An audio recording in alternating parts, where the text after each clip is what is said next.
to Leon County in North Florida. 7 national titles between Miami and Florida State. But today, folks, is about provincial privilege, provincial pride.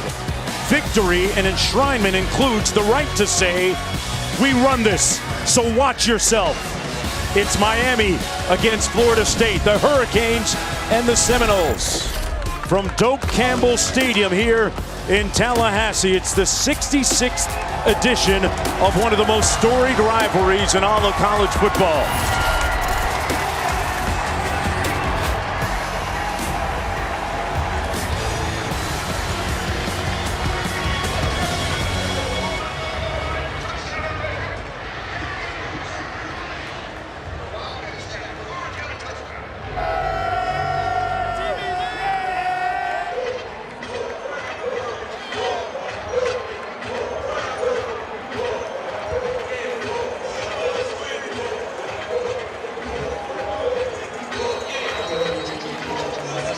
Emotions today, palpable and tangible, for yet another soon-to-be storied edition of this rivalry. The University of Miami has won 4 consecutive games against their rivals from Tallahassee. And a lot on the line today for both these teams for different reasons. Florida State winning the toss, deferring to the second half.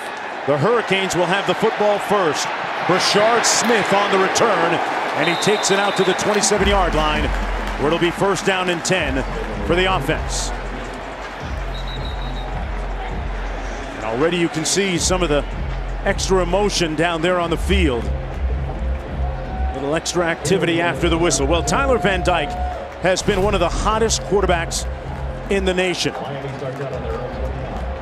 And let's take one more look at what ensued after the whistle. Supposed to let go of the guy's leg, right? Yes, you're definitely supposed to let go of his leg. But they're already getting chippy, baby. This is must-see TV. This is the rivalry. Tyler Van Dyke, 15 touchdown passes against just 4 interceptions. Out to Harley, and he picks up about 3 on first down. It'll be second down and 7. Van Dyke completing 64% of his passes on this season. He took over from De'Aaron King, who was injured after the 3rd game of the season. And since that time, this Hurricane offense has become really unleashed. That pass complete. Forward progress going to be at the 30-yard line to Charleston Rambo, who's been one of the hottest receivers in the country over the last 3 weeks. Yes, Charleston Rambo has been on fire, but right there you see Jarvis Brownlee Jr., number 3, who's going to be matched up against him the entire game, making a big tackle right there. This is going to be a matchup to watch the entire game. 3rd and 4, Knighton motions out of the backfield. Pass batted down at the line of scrimmage, incomplete. So it'll be 3 and out for the Hurricanes on their opening drive of the football game. That pass right there was knocked down by number 4, Kier Thomas. You're going to see him right here off the edge. He just gets his hand right up there in his face. He had a great game last week, getting 2 sacks. And this Florida State defensive line, they are something special. Thomas, the reigning Defensive Player of the Week in the ACC after that stellar performance you mentioned, Robert, last week in their win against Georgia Tech. Pardon me, in their loss against North Carolina State. And Mastromano, Hegley into punt. It'll be first and 10 after Ontario Wilson returns it after the 49-yard punt. Jordan Travis is back this week after missing last week with the flu. And Robert, when you talk about the bare necessities of this Seminole offense, he's the guy that they really need to perform well. Yes, you could say it all starts and ends with the offensive line for every single team. But when Jordan Travis is in the game, he gives Florida State an opportunity to not only be competitive, but to win. And it's all about his legs. He can make some electrifying plays that you've never seen before. The toss into the boundary. That's going to be Jashawn Corbin. He and Ward doing a lot of the heavy lifting in the backfield for the Seminoles. Nice gain of 8 on first down. It'll be 2nd and 2. You're going to see both of these teams kind of go with this up-tempo offense. They like to stretch the field, get the ball in the hands of their playmakers. We'll see who's got the better ones today. Wilson in motion. On the keeper, Jordan Travis picks up the first down. Out to the 40-yard line. There's an example of his running ability. He picks up 10. Yeah, what they're doing is with the eye candy, they got Pookie out there running, and they just do a quarterback counter run. Jordan Travis, I told you, he's got legs. This guy can make some plays quick, fast. He can hit the home run. They're trying to get him the ball in open field as much as they possibly can. 1st and 10. Travis, the first Seminole quarterback to run for back-to-back 100-yard games on the ground. When you consider the storied history of quarterbacks that have played here, that's a big accomplishment. Trayshawn Ward, brought down by Flagg Jr., picked up 4 on the play. 2nd down and 6. Travis, several times this year, has given way to Mackenzie Milton, who started last week in that loss against North Carolina State. But he's back and feeling much better. Started practicing on Tuesday this week in the wake of the flu bug. Like I said, they said he was a little winded in the first couple of practices, but he's good now. And that's going to be offside against Miami. Corey Flagg a little overzealous, which earns a flag. Offside. Defense, number 11, made contact. 5-yard penalty. I was gonna say, Mark, that was a little flag on flag crime there, right? Yes, it was. Not something that Manny Diaz wants to see much of today. Manny Diaz, a graduate of Florida State University, head coach of the Hurricanes, on the toss. This is Ward. Nice gain. Great move. Hit him with some sauce and makes it down to the 21-yard line. Great shift on Tyreek Stevenson by Ward. And there's a flag down as well on the 30-yard gain. After the play was out of bounds, personal foul, unnecessary roughness, number 0 in the defense. The penalty is half the distance to the goal. 1st down. We see this happen in rivalry games with all the emotion sometimes, Robert. Yeah, I mean, James Williams there, number 0. Look, Trayshawn Ward's clearly out of bounds. You can't make that mistake. He's a freshman, and that right there was a freshman mistake.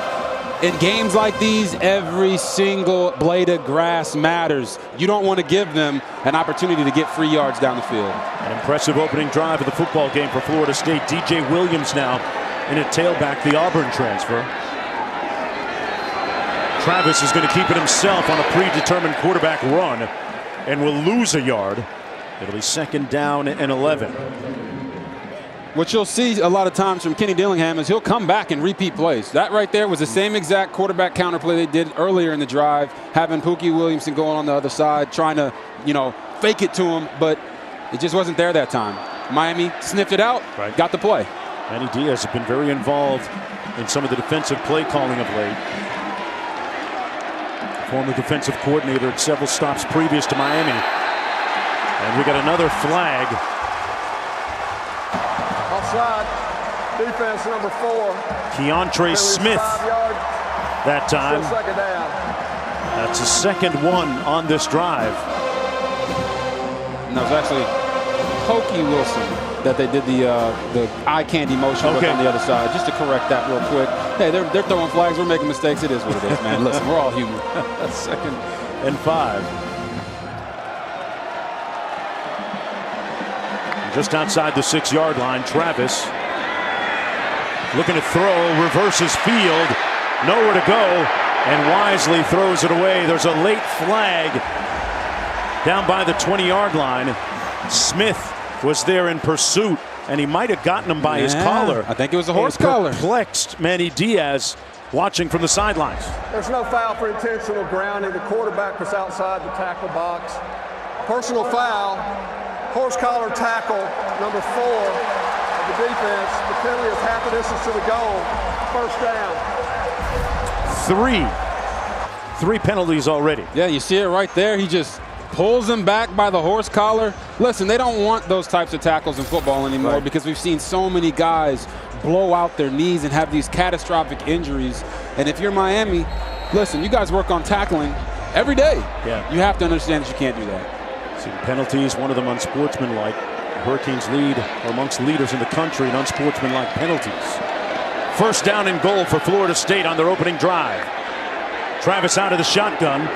Toss to the wide side of the field. DJ Williams trying to spin but won't get in. Brought down at about the 2 and another flag called. We can see what happens here. It's going to go against the Hurricanes again.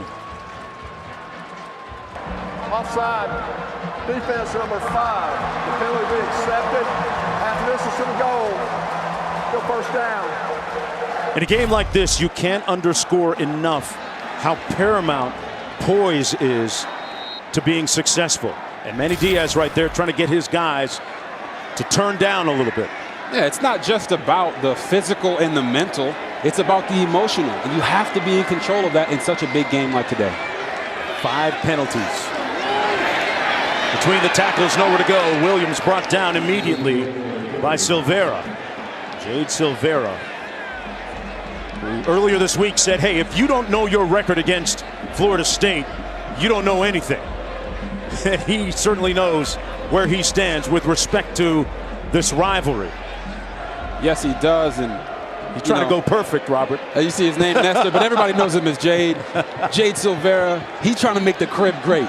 That's what he said when he went to Miami. Second and goal. Travis takes it himself. Touchdown, Florida State.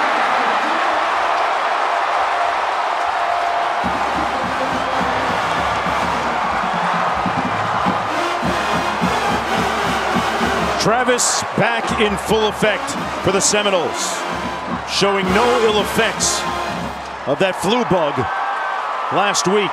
That's his 5th rushing touchdown of the season, the 15th of his career. So Florida State strikes first here.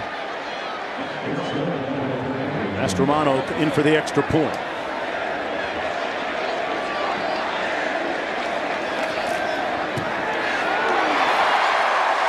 They let Fitzgerald kick it, and he knocks it through. Aided by several penalties along the way. Travis got his team on the doorstep and called his own number. Back right after this.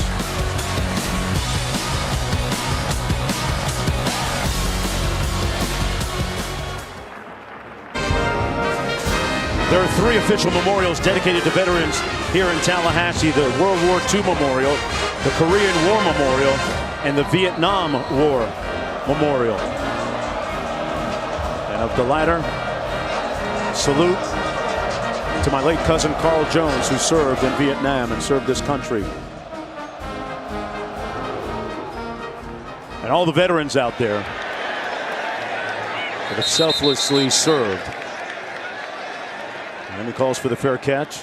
Robert, your parents both military members, right? Yes, and it's you know, Veterans Day was a couple of days ago, right. But it's Veterans Week, and there's an appreciation for our soldiers that I don't think gets put out there enough. And Amen. so I want to say thank you to my parents for serving this country, sacrificing. Thank you to all those who have. And I know that every veteran out there yearns for their country to love them as much as they love it. And we'll keep fighting that battle.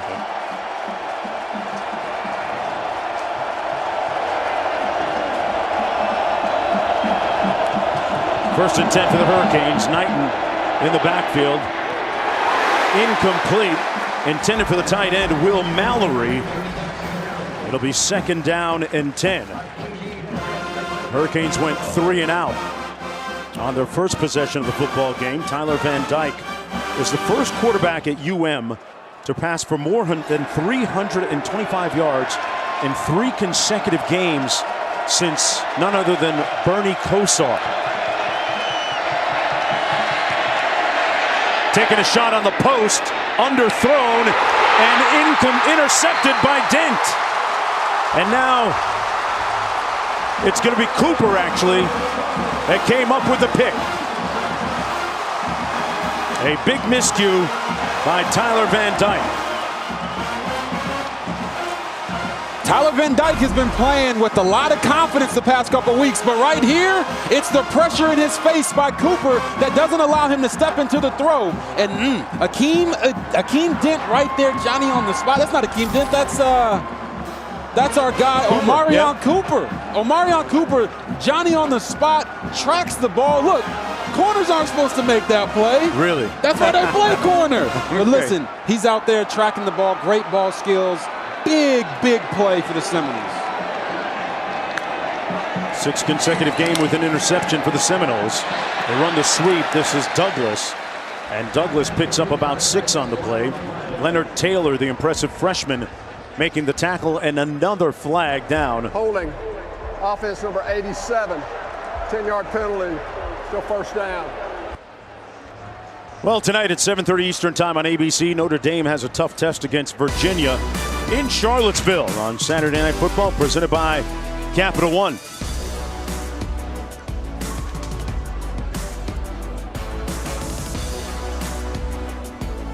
Nose of the ball resting at the 24-yard line. Jordan Travis with an impressive opening drive, running it in for a touchdown a few moments ago. They've got the ball again here. Corbin in the backfield. Travis. This is where he can beat you with his legs. Gets out to the 31, 32-yard line. Taylor and Flagg making the stop, a 7-yard gain. This is the beautiful thing about Florida State's offense. They just showed them the same formation, same motion, and ran a different play. That's what Kenny Dillingham loves to do, giving the defense multiple looks to keep them guessing out there on the field. They fake the receiver screen. Travis reloads and completes it to Portier. Portier with his 4th reception of the season picks up 5 on the play. 3rd down coming up. This is a big 3rd down, but I just want to revisit that interception by Omarion Cooper. That's exactly why, as a quarterback, you don't underthrow the deep ball. You got to let it fly. Throw it out the back end, because when you underthrow it, you give the DBs an opportunity to make a play. And boy, oh boy, did Florida State make one. But here, 3rd and 8, I wouldn't be surprised if they ran the ball. That's what they've been doing very well, especially during that 3-game winning streak. False start. Offense number 75. 5-yard penalty. 3rd down. Welcome everyone to Doak Campbell Stadium here in Tallahassee, Florida, the capital city of Florida.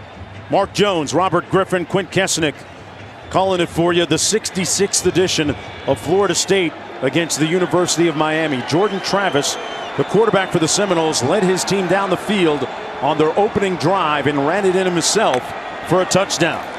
Right now he's looking at 3rd and 13. This is Corbin, and Corbin is going to be far short of the 1st down, and they'll have to punt. Here's what transpired on that opening drive.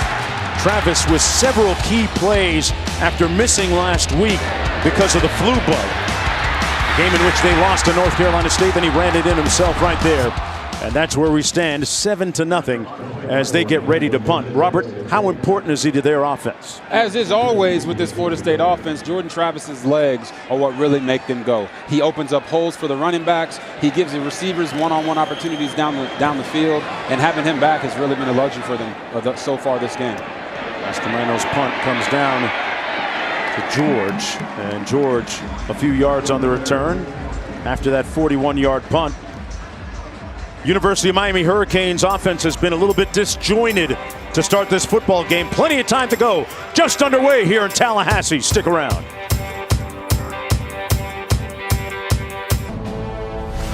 ESPN College Football is delivered by Papa John's. It's Bacon Mania at Papa John's with the new Triple Bacon Pizza. Order today.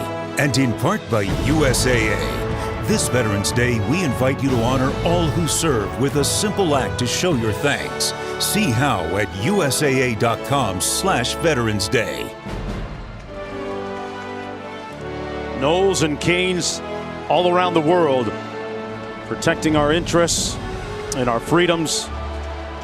This is ESPN College Football delivered by Papa John's as part of Veterans Week on ESPN, brought to you by USAA. First and 10, and the first touch by James Knighton.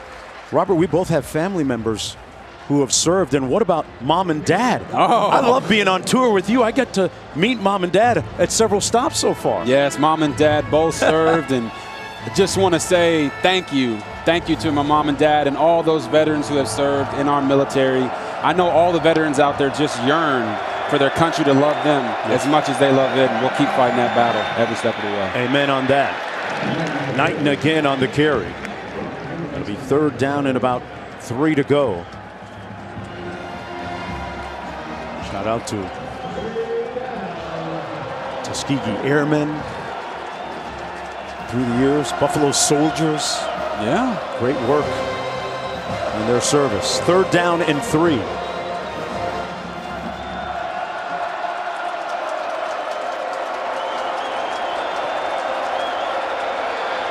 Quick slant complete out to the 43.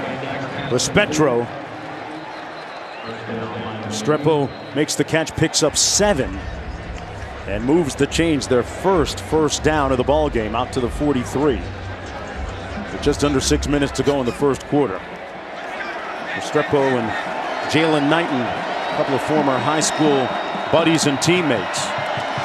This is Knighton, puts his hat down and crosses midfield into Seminoles territory. Let's go downstairs to Quinn.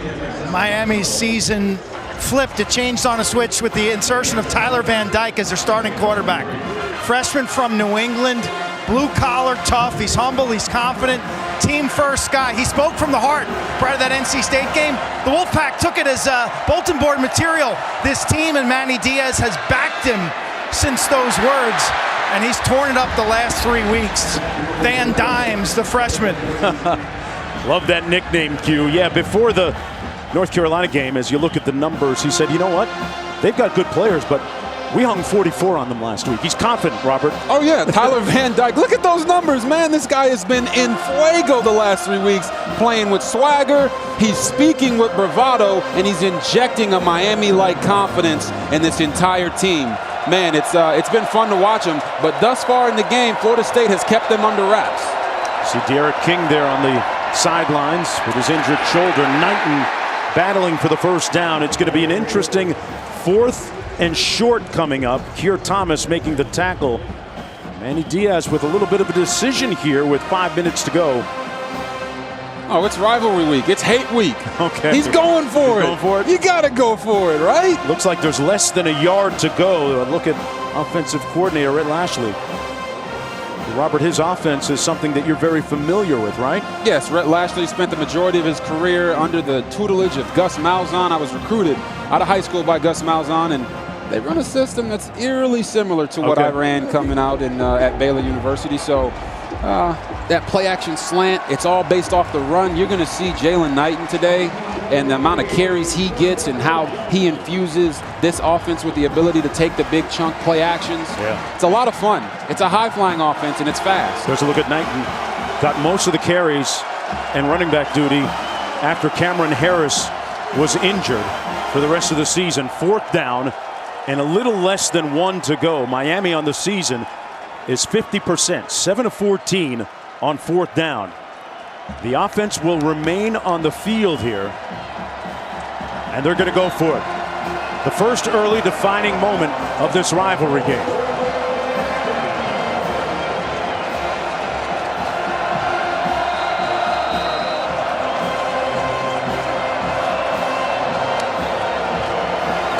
Knighton gets the call, and it looks like he got it. They moved the chain, so Manny Diaz takes a gamble on 4th down, and it bears dividends here in the first quarter. It'll be 1st and 10 for the Hurricanes. Diaz team 5-4 overall in this game, 3-2 in conference play. Nothing would be better for Miami than to become bowl eligible today with a 6th win, and in the process ending the Seminoles' opportunities of becoming bowl eligible. Oh yeah, there's a lot on the line today. A lot on the line, and both of these coaches would just love it. Would just love it to send this other team packing with just sadness, right? And a lot more Mike Norvell has done a wonderful job this year with his team after a slow start, which included a loss to Jacksonville State here, an FCS squad at home. They lost the first 4, bounced back with a 3-game winning streak, and then now on a 2-game losing streak. One of those, though, without their starting quarterback, Jordan Travis. Knighton put his foot in the ground and picked up about 2 on the play. Let's take a look at RG3's keys. Yes, the keys to the game. You got to block the Monstars. Miami's offensive line has to be able to hold up against this talented Florida State front. You got to contain Jordan Deshaun. Jordan Travis is back, and if you're Miami, just find Jay-Sean, Trayshawn, or Keyshawn. That's where the ball will be. And then you got to beware of Cerberus. FSU has to find a way to stop Miami's 3-headed offensive monster of Jalen Knighton, TVD, and Charleston Rambo. Van Dyke over the middle. There's that slant you talked about. Waiting for a call. It might be caught by the Seminoles. Picked off.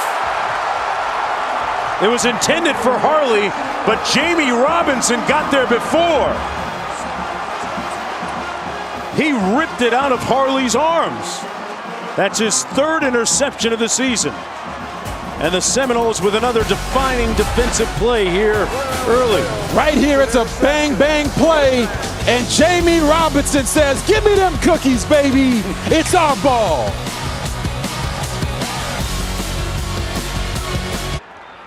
First down and 10 for the Seminoles from their own 43 after the interception by Jamie Robinson a moment ago. Travis pulls it out on the RPO and picks up about 3 on the play.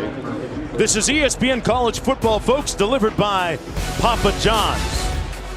And a radiant Saturday afternoon here in Tallahassee. You're watching the ACC on ESPN. The 66th chapter of Miami against Florida State, and that young man off to a rocky start. Tyler Van Dyke already with a couple of interceptions after throwing only 4 the entire season. 2nd down and 8 for Jordan Travis. Jay-Sean Corbin in the backfield.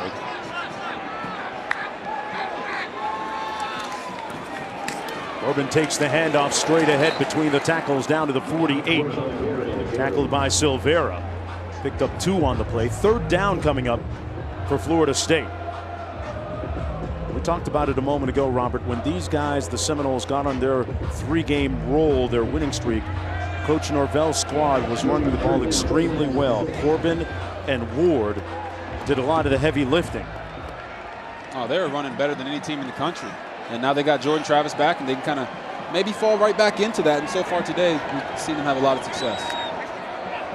McDonald in motion. Man, we got more movement by the Hurricanes defense. James Williams.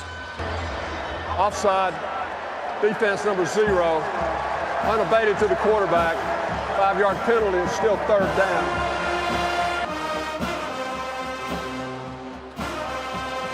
Mackenzie Milton got the start last week for Florida State. In the absence of Jordan Travis, if you don't already know his story, he is one of the most inspiring athletes in the country right now, not just in college football. When you talk about the fact that he suffered a cataclysmic leg injury, which almost resulted in him having his leg amputated, and to be back on the football field with the ability to play is really a miracle. Travis facing a blitz, and they got him with the pressure. Corey Flagg sacked him way back. Manny Diaz likes that fire zone, that field blitz, doesn't he? Yes, he does. And I was going to say, nice play there by Corey Flagg. You'll see him right here coming off the outside and just gets inside the and look, this Miami defense loves to bring pressure, right? They don't have a true pass rush specialist this year, so they dial it up with blitzes here and there. And right now, it looked like there that Florida State had no answer for it. Corey Flagg comes in clean. They make up for all the penalties and get Florida State to punt. 24th sack of the season for the Hurricanes. Mastromano with the punt. Colby George watches it bounce out of bounds right around the 20-yard line. Hurricanes had that big matchup to start the year against Alabama and really never played well. Yeah, never got it going. I was going to say, it seemed like that hangover from the Alabama loss really stayed with them. But then you know, after losing their starting quarterback, 2 starting running backs, 3 offensive linemen, Tyler Van Dyke comes in, and they've been on fire. Throwing the ball, running the ball, putting up points. But it's little mistakes that we've seen today. The penalties, right. You know, there's just the unfortunate turnovers. Last week it was fumbles, this week it's interceptions. They have to clean those things up if they really want to be the Miami team that they think it can be. Van Dyke pulls it out and incomplete at the 30-yard line. Broken up by Gaynor. You know, one thing that helped the improvement of this Miami offense over the last 3 games, besides quarterback Van Dyke, was the improvement, Robert, of the offensive line. Maybe the most improved group since the start of the year, after offensive line coach Garen Justice really put the group on blast after the first couple of games. Yeah, if you think about Miami, it's always been about the skill guys, right? The sexy players. But in the trenches, they've always been dominant. If they want to be the Miami of old, they have to get back to that, and I think that's what the coach is preaching to his guys. More motion. False start. Offense, number 62. 5-yard penalty, still 2nd down. Off the top of my head, I think that's, what, 7 penalties now against Miami? Man, Jared Williams just adding to the count, man. Yep. That's not what you want to do. Going to back them up a little bit more. 7 for 35. Most of those coming on that opening drive on defense, helping out the Seminoles offensively. 1:21 to go in the first quarter. 2nd and 15, Van Dyke. Little screen, incomplete for Knighton. That's an incomplete pass. And Knighton is having to hear it right now. Passes forward and incomplete. Jermaine Johnson right up in his grill, in his face mask. And it's going to be 3rd down and 15. Johnson, one of their best defensive players at Florida State. In fact, this defensive front with Johnson and Keir Thomas is one of the best the Hurricanes have faced in a while. Van Dyke, ball came loose. It's on the ground. And it looks like the Hurricanes may have gotten it back. Still waiting for a signal. The hit was made by Johnson, who we talked about a moment ago. You don't want to know what's going on at the bottom of that pile.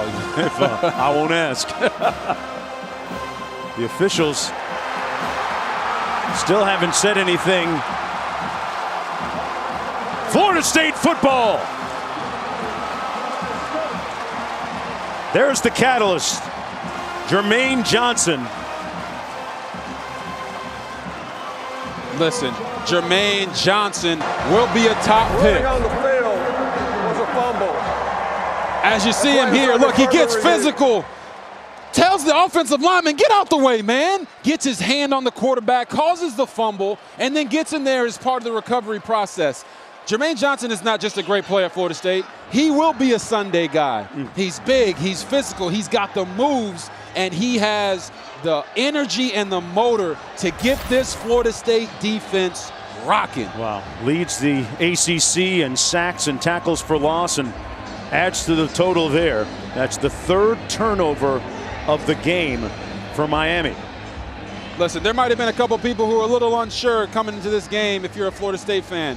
But in this game, listen, the records don't matter, right? A guy named Primetime said, if you don't believe in yourself, how will anybody else believe in you? And right now, FSU is believing. Been a lot of Hall of Famers in this rivalry game between these two schools. They're reviewing the call and the play. The ball coming out. Are they trying to say that it might have been an incomplete pass, perhaps, because his arm was coming forward? Yeah, not quite sure. We'll get another look at that.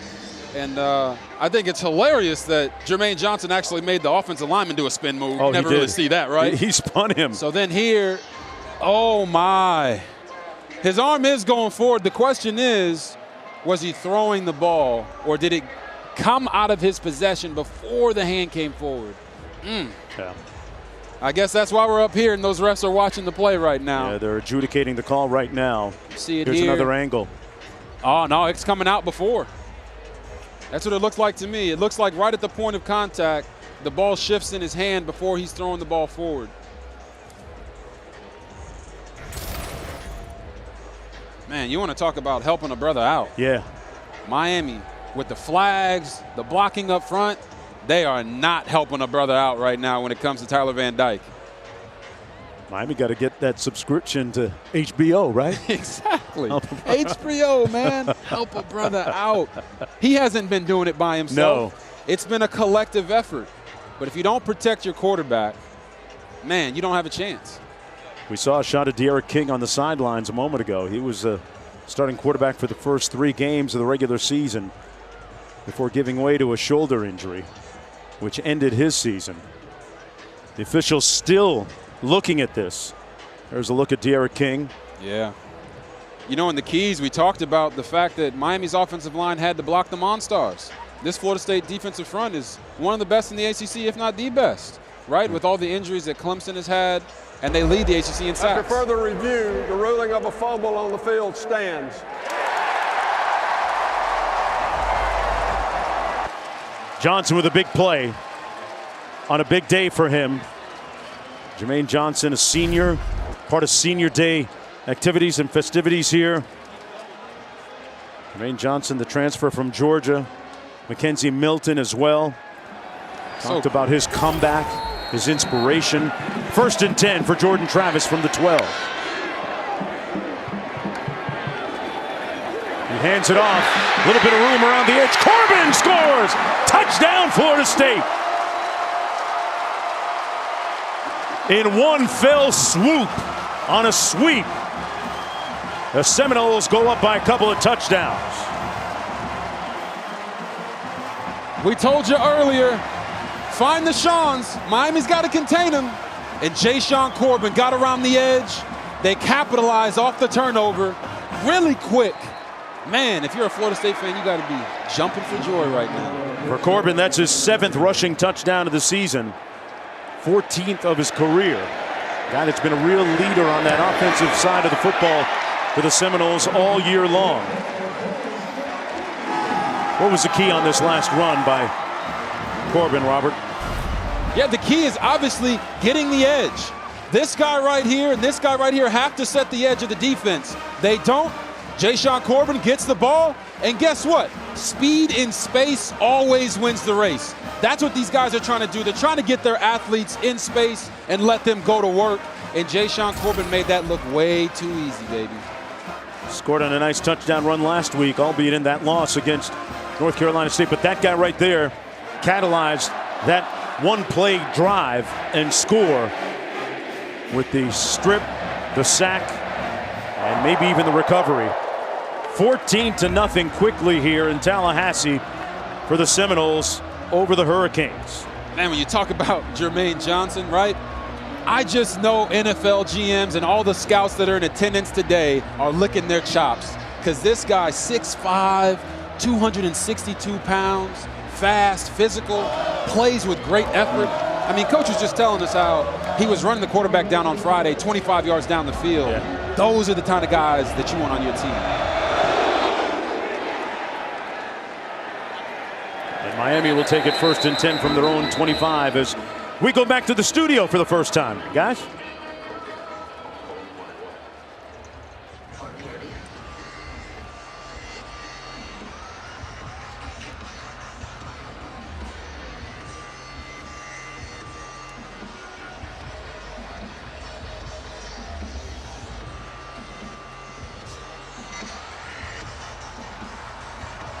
All right, 1:05 to go here in the first quarter. Let's go down to Quint.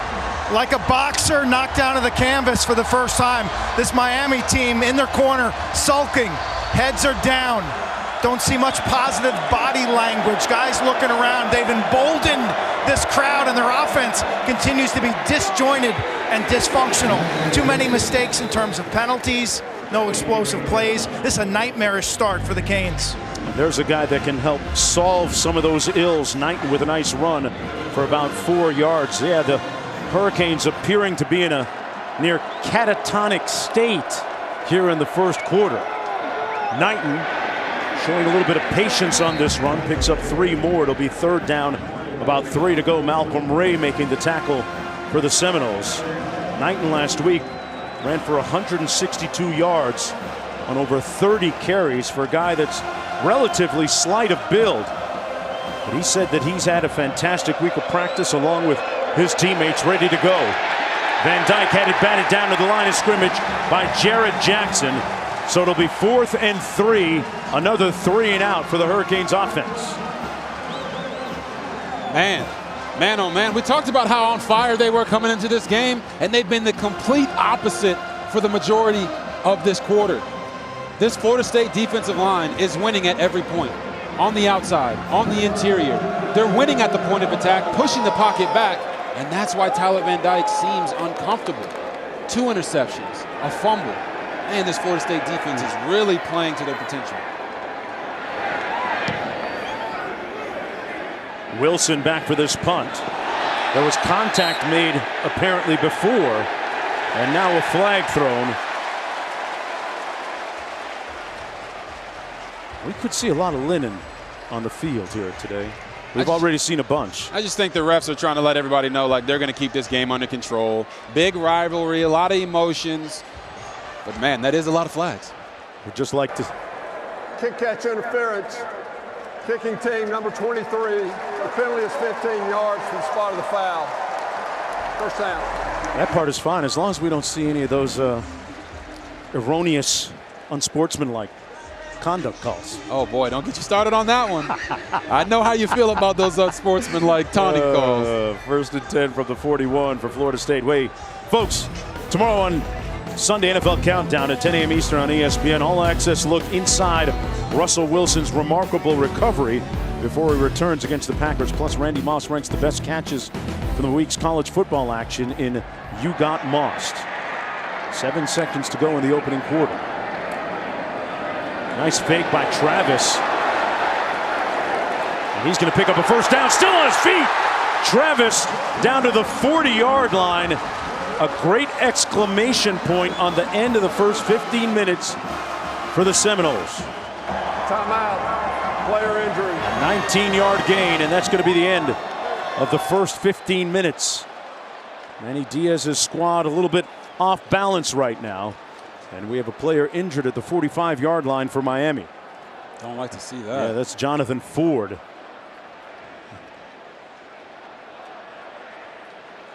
But hey, Seminoles and Hurricanes. When you look at the U on that shirt right now, you got to ask, what's wrong with you?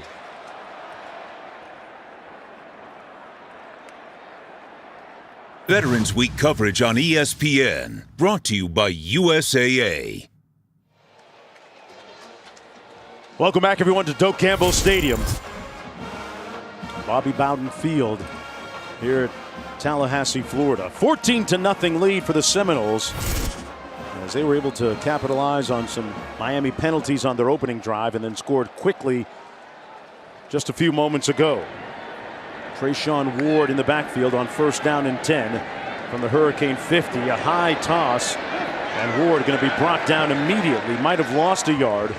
Flag making the tackle on the play. And, you know, interesting, Robert, that a moment ago I said Bobby Bowden Field. This is the first Florida State-Miami game without the legendary late Bobby Bowden. And can't help but think about how much of an integral piece he was for this rivalry. He is a big part of the face of the rivalry between these two schools. Travis taking a shot downfield, wide open and caught. Ontario Wilson makes it 1st and goal. Ontario Wilson sneaks in behind the coverage. He's wide open. You'll see him, and this guy right here just lets him go. This safety has to be able to get over here to make that play, and he doesn't. Jordan Travis finds him. Beautiful play. 35-yard gain. They run it on 1st and goal. That's Trayshawn Ward, and Ward keeps those legs moving. Makes it all the way down to the 3-yard line. Let's go one more time and take a look at that long pass play. Yes, listen, you see this relationship right here. This corner has nothing in front of him. He has to sink until a threat comes out there, and if he doesn't, the safety has to get over the top to make sure that that whole shot throw cannot be made. They didn't do it, and listen, I told you Jordan Travis's legs would make him special, but he does have the arm to get the job done, and he showed it off right there. Gonna do it himself.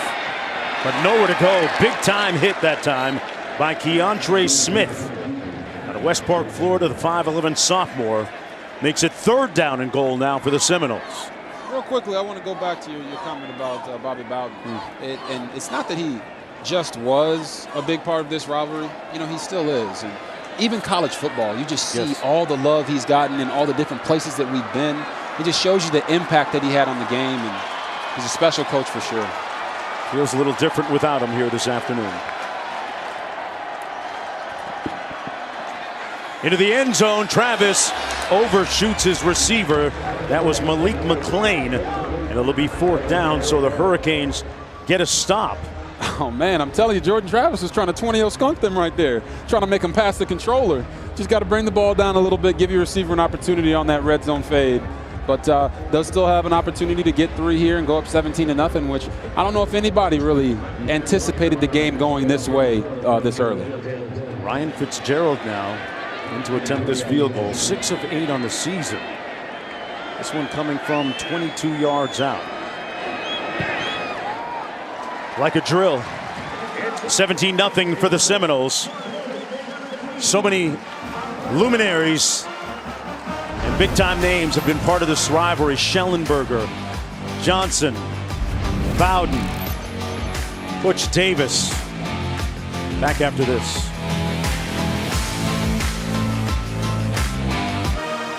Welcome back, everyone, to Tallahassee. Well, the university that invented swag right now not playing with much of it, trailing 17-0 to Florida State.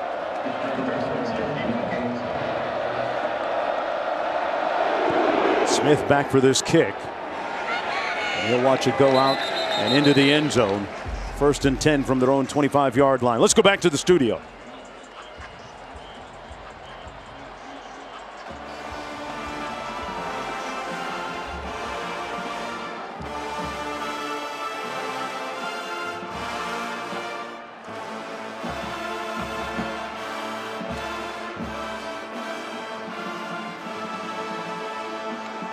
First and 10 for the 25. Tyler Van Dyke looking to find his rhythm here. Maybe needs to lean on the prolific running of Jalen Knighton a little bit. But he goes back to pass and lunges forward to the 28-yard line. I talked about the drip, the swag. This is how you do it when you're from Dade County, Robert Griffin III. Okay. The bus got to bounce a little bit. Oh, my goodness. Look at the... You got a little Rick Ross on the speakers in the bus. The shocks on that bus must be really good, man. And then you get your little dance on the field. Looking for a little bit more levity and celebration, a reason to celebrate. Smith with the catch, working against Cooper. 3rd and short coming up after that 6-yard gain. Knighton on the handoff, and he'll move the chains out to the 37-yard line. And you know, Mark, you talk about that swag, right? They need that swag back to get back in this game. And you're right, they do need to lean on Jalen Knighton, a.k.a. Rooster. You know, this offense, everybody sees the big plays, but it's really based in the run game. They have to win the line of scrimmage in order for them to get back on track. Van Dyke on the play fake. Incomplete. Intended for Keyshawn Smith. Closely covered by Akeem Dent. You know, we were talking about Jalen Knighton, number 4, the tailback. He's a guy that initially committed to Florida State, to play here at Florida State. And then when Willie Taggart was let go by the Seminoles, administration flipped and changed his mind and ended up at the University of Miami. He was actually the number 3 tailback at the start of the season, and now really having a successful year. Motions out of the backfield. Van Dyke to Harley, got rocked by Akeem Dent. Put a dent in Harley. Oh, my Lord. Akeem Dent wants all the smoke today, baby. Look at this. Comes through. Oh, put a dent in his helmet and his shoulder pads. Oh, my Lord. It was a high-speed car accident right there. But you can see Harley bounce up right away on the 5-yard gain out to the 41. 3rd down and 5. You got to be a different kind of cat to be going around the middle hitting guys like that. Van Dyke over the middle. Caught at the 48-yard line by Will Mallory, what a grab to pick up 11 and move the chains. Jamie Robinson was all over him. Oh my goodness, you want to talk about HBO, help a brother out. What a catch. Van Dyke taking a shot downfield, one-on-one. Little bumping and grinding going on the sideline, no flag. It was intended for Charleston Rambo, who has been very conspicuous by his silence so far. There's a look at him. There's a flag down in the play, but Rambo, remember, last week had 210 receiving yards. He's working against Brownlee. Man, it looks like it might be an ineligible receiver downfield. They're discussing it with Mike Norvell in Florida State, what they're going to do. Ineligible receiver downfield, number 85. He was covered by a wide receiver. That penalty will be declined. Second down. But Jones, you want to talk about Charleston Rambo? And I said earlier in the broadcast, Jarvis Brownlee Jr., number 3, would be matched up with him all game. And he is playing lights out right now because we have not been calling his name, especially since the way he played last week with the touchdown and 210 yards receiving. Rambo on the sidelines right now. The Oklahoma transfer. Van Dyke back to pass. In the pocket, got a man, and overshoots his receiver, George. Jacoby George was in behind the secondary, but Van Dyke just a little bit too strong on that one. Sets up a 3rd down and 10.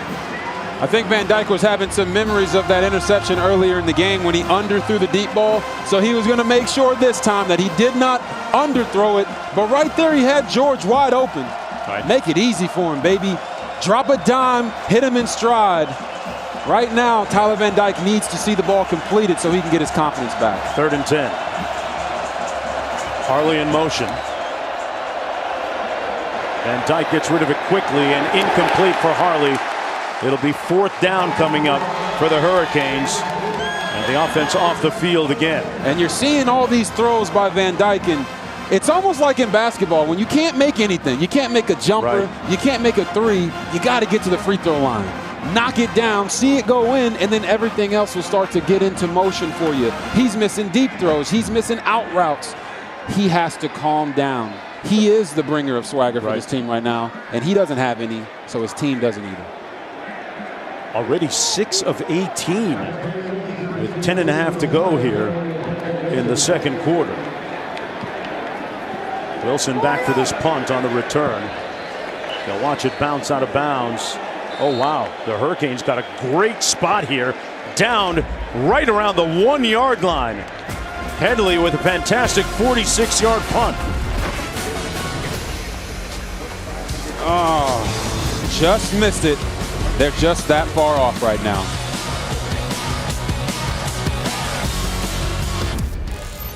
This game, this rivalry was boiled down to special teams and field goal kicking so many times. Wide left, 3 wide rights, and then a 4th wide right in 2004. Will that be the case today?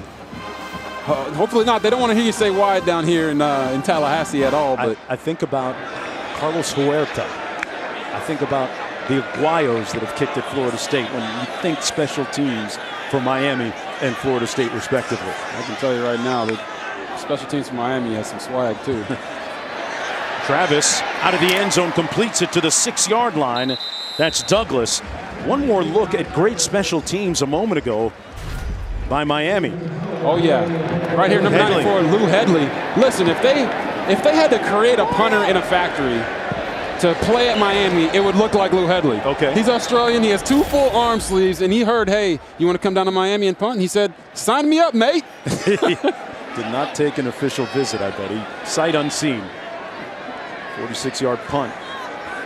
The Florida State inside their own 2-yard line. It's 2nd down and 5 for Jordan Travis.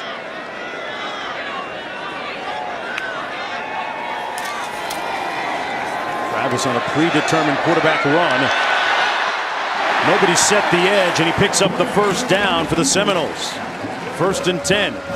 Said it before, say it again. Speed and space always wins the race.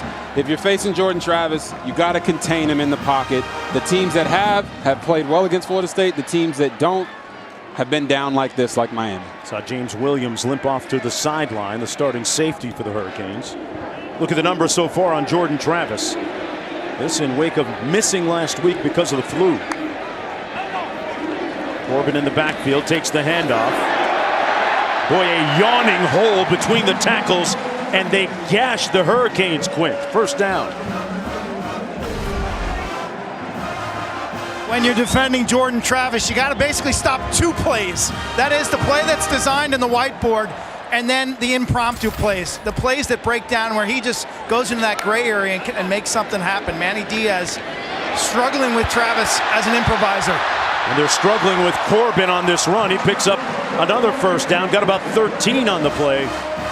Coaches say that Travis can be elite.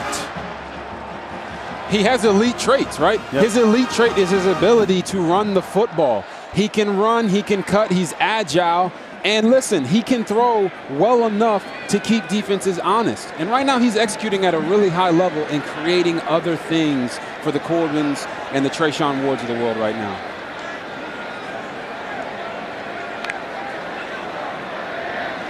First and 10, quick drop, completes it over the middle to the tight end, Jordan Wilson. They move the chains again with 8 minutes to go here in the first half. An authoritative toss there by Travis. Yes, and what you don't see on the replay here is the fact that they ran the same play, same look to show the defense, and then changed it up by throwing the RPO. McClain with a catch and run that time. Nice gain. This Florida State Seminole offense begs the question defensively from Miami. How do you slow down this surge by Florida State? Yeah, I feel like for Miami, you just got to get back to doing what you've been doing, and that's bringing pressure, bringing those from the field blitzes. It'll help calm down their players because that's what they're used to doing. Right now, they're being reactionary, and Jordan Travis, Jayshawn Corbin, and Trayshawn Ward are beating them to the punch every single time.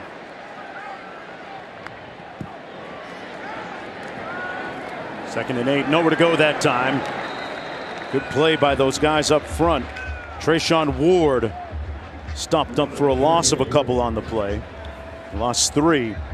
Well, our Week 10 Monday Night Football matchup is an NFC West rivalry game. Rams 49ers, 8 Eastern, 5 Pacific on ESPN Deportes, the app. ESPN2 will have Monday Night Football with Peyton and Eli. Under 7 minutes to go here. It's interesting. We talk about what does Miami need to do, and right there on that last play, they brought pressure, got a tackle for loss. It's just it's in their nature, and it's what they've been doing all year and been successful at. Travis, little counter here. This is Corbin, and Corbin with a nice run. Let me tell you something about Jayshawn Corbin and how he pays particular attention to detail. After their disheartening loss to Jacksonville State here at home, while he was waiting to fulfill his media responsibilities patiently, you know what he was doing? He was picking up garbage and trash around him in the locker room. I mean, that says a lot about the type of young man he is.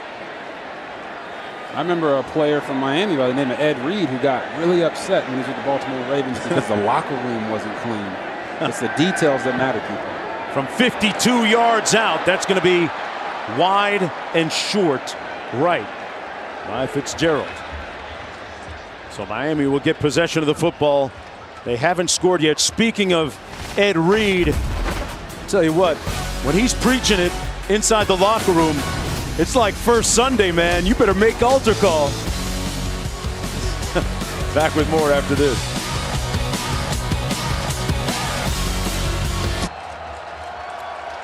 Hurricanes with the football, first and 10 from their own 34. Van Dyke on the bootleg completes it to Harley. Picks up about 9 on the play.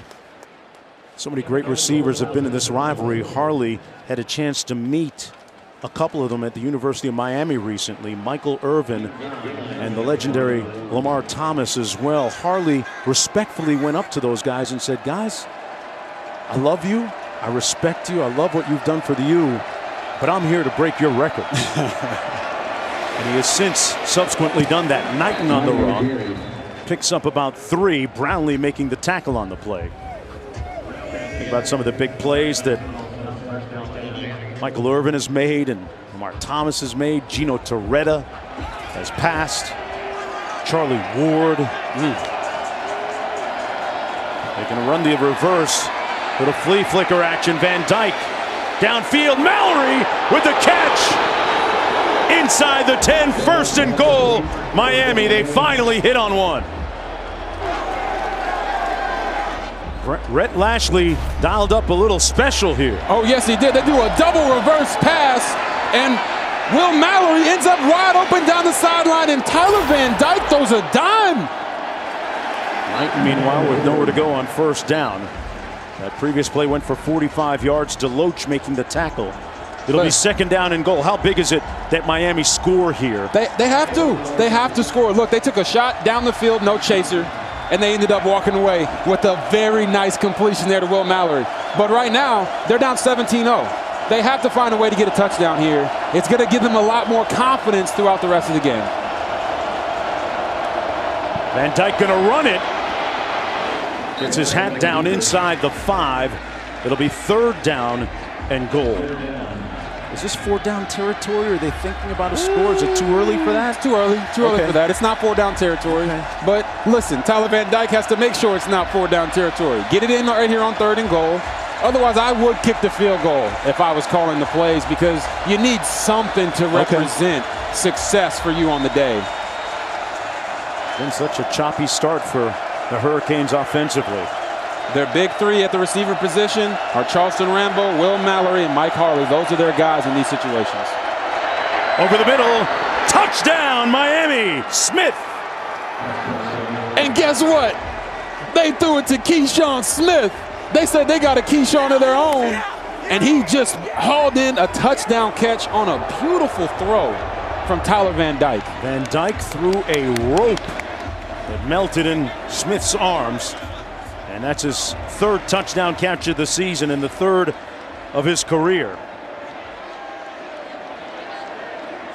Keyshawn Smith, under-recruited out of San Diego, California, battled a little bit of homesickness initially as a freshman. But much more comfortable now and made a significant contribution on that play. If you're Miami, sometimes we laugh, sometimes we cry. And right now, they're laughing as they get on the board.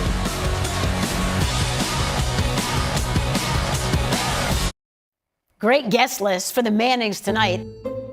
You've reached Peyton and Eli. Leave a message. What's up, knuckleheads? It's Chuck. I'd love to do the show again and bring Shaq with me this time. Watch Peyton and Eli. You never know who'll drop by. Miami Hurricanes sideline showing a little bit of life now after that 6-play, 66-yard drive and that touchdown pass by Tyler Van Dyke to Keyshawn Smith for their first score of the afternoon with 3:35 to go in the first half. Miami trying to make it 5 wins in a row against Florida State as we go back to the studio.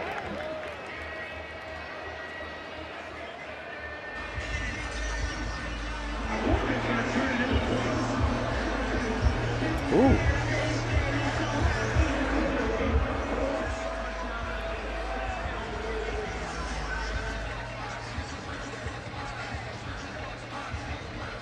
The Baylor Bears, Robert Griffin III. How about that? Listen. How about that? Hey, they're trying to find their way into the Big 12 championship game, maybe college football playoff as well. We'll see. 3:35 to go here. Seminoles first and 10 from their own 25. Between the tackles, nowhere to go for Jayshon Corbin. Let's go down to Quint. Temperature rising on this Hurricane sideline. That last drive just huge from an emotional standpoint. Little bounce in their step, positive body language, affirmation that they can have success. I'm still looking for more signs of leadership though, Mark. This program defined by iconic players who are great leaders. The Ray Lewises of the world, the Ed Reeds of the world, the Michael Irvins of the world. Haven't seen that. Still an opportunity for it to emerge. Corbin with a spirited run down the sideline. Broke a tackle and made Steed miss. There's a flag down as well. If it stands, it's a 23-yard pickup. And another Seminole first down.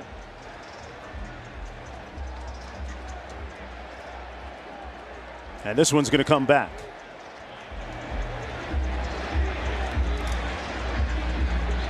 Well, now for today's Aflac trivia question. How many times did Florida State finish under 500 in 34 seasons under Bobby Bowden? And how many times since? Ooh, Okay. two-pronged question. Under 500 in 34 seasons under Bobby. I'm going to say his first season only, and then after that, they never had one. Okay. You don't think they've had one since he's been done?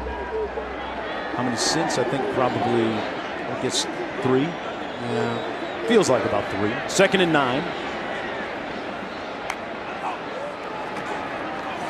Travis gets it out quickly to Wilson. And Wilson is brought down about 3 yards shy of the first down. So it'll be 3rd and 3. Kinchins making the tackle on the play. We're talking about some of the legends and some of the great running backs for the Seminoles through the years in this series. Monte Freeman, a Miami native, wasn't recruited by the Hurricanes until his senior year of high school. And I remember him saying, "Hey, you know what? They're gonna have to learn. They're gonna have to pay for that. They're gonna learn today." And I remember him having a lot of success against these Hurricanes teams. Freeman, of course, in the NFL.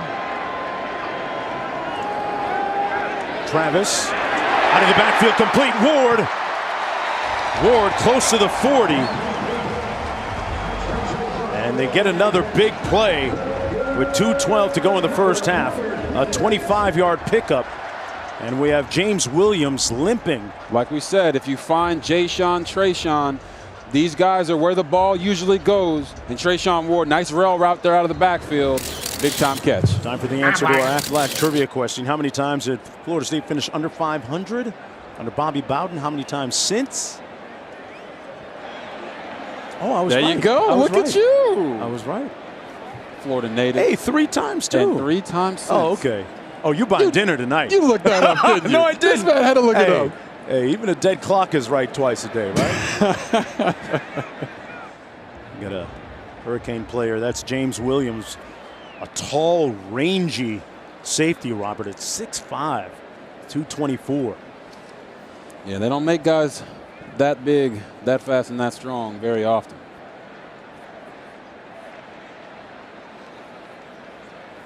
Florida State with the lead 17-7 after a bumpy start to the season, which included a loss at home here against FCS Jacksonville State. They played very well in their opener against Notre Dame, but then the loss against Jacksonville State really sent them reeling to an 0-4 start then. Yes, it did. And then they won their next 3 games, and they went into Death Valley and actually played Clemson really, really close until the very end of the game. And last week, they didn't have the guy that's been starring today, Jordan Travis. And here, he's back, and you see the type of impact that he has had on this game with his ability to run and throw the ball. He's 10 of 11 for 144 yards, and he's got 9 carries for 41 yards. Listen, this guy's special. He's a special player. He's electric, and he really gives this Florida State team life. And he, like many Seminoles, know that they need to win this to keep their bowl chances alive. You saw the graphic a moment ago. They need to win out. 3 wins to get to 6. Jordan Travis, a West Palm Beach, Florida native. Had those 2 huge plays in the Syracuse game during the 2-minute drill, which really kind of got him confident, and the entire offense turned around. On the counter, this is Corbin. And Corbin close to another first down for Florida State. And another flag, man. Wow. Corbin had a nice stiff arm on Kinchins during that run, and looks like they're going to tack some more yardage on the end of this. Personal foul against Miami. Against Keontre Smith. Yeah, this is very reminiscent of what we saw earlier in the game when they were having all of these penalties and giving Florida State free yardage. And here it is. He steps out of bounds, gets hit late. Listen, you got to follow the rules, baby. From the 17.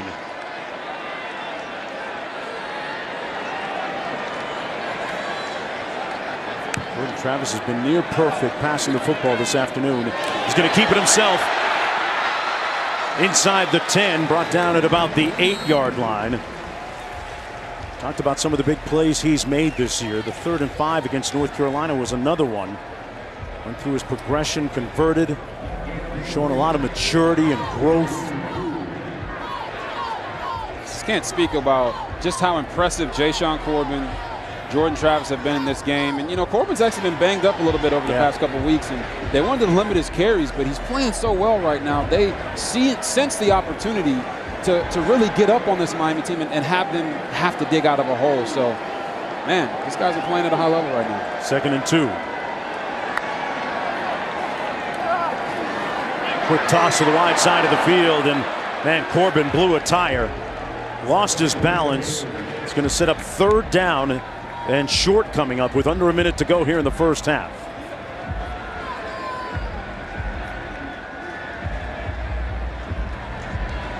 The Hurricane defense has spent a lot of time on the field. Yes, they have. And it's also a byproduct of their offense not being out on the field that much, and they're not an offense that really cares about possessing the ball. They just want to score. 3rd and 3. Travis calls his own number. He's not going to make the first down. He's going to be stopped up short. It'll be 4th and about a long 2. We've seen Fitzgerald make one already today. A field goal, and doesn't look like they're going to kick a field goal. Wow. They're contemplating going for it here on 4th and 1. With 5 seconds to go, Mike Norvell. All right. A little incensed about something. Looking at the clock management there, 2 seconds left in the half. They definitely were just trying to give the impression that they're going to go for it so they can bring the field goal unit out, kick this field goal, and go into half 20-7. Call it a success. Especially in wake of the fact that Jordan Travis didn't play last week. Showed a little bit of rust earlier in the week during practice on Tuesday. This season, along with their contributions to universities' general scholarship funds, for every field goal and extra point made, Allstate will also be donating to the American Red Cross to help with disaster relief efforts. Thank you, Allstate. And in comes Ryan Fitzgerald. Hurricanes might try and ice him again. Okay. 2 seconds to go. You know, Jonesy, you being a Florida native, you know how big this game is for recruiting, right? Yeah. And it seems like, you know, there's a lot of recruits here today. I heard there's about, 10 official visits going on. And Florida State is trying to stamp their mark and say, this is why you should come to Florida State because of the future. Neither team this year has a record that they really want or that we've become accustomed to seeing from these two teams traditionally. But we'll see. This game looms large in neighborhoods all the way from Dade County to Leon County. The field goal is good from 27 yards out by Fitzgerald, and that's going to end the first half of play. Seminoles lead it by 13 going into the locker room, and this the 66th chapter of this epic rivalry in the state of Florida. Let's go back to the studio for more. Week coverage on ESPN, brought to you by USAA. Miami, Florida State, the intensity of that game, no one needs more motivation. People always remember this week, this game, this team, what you did.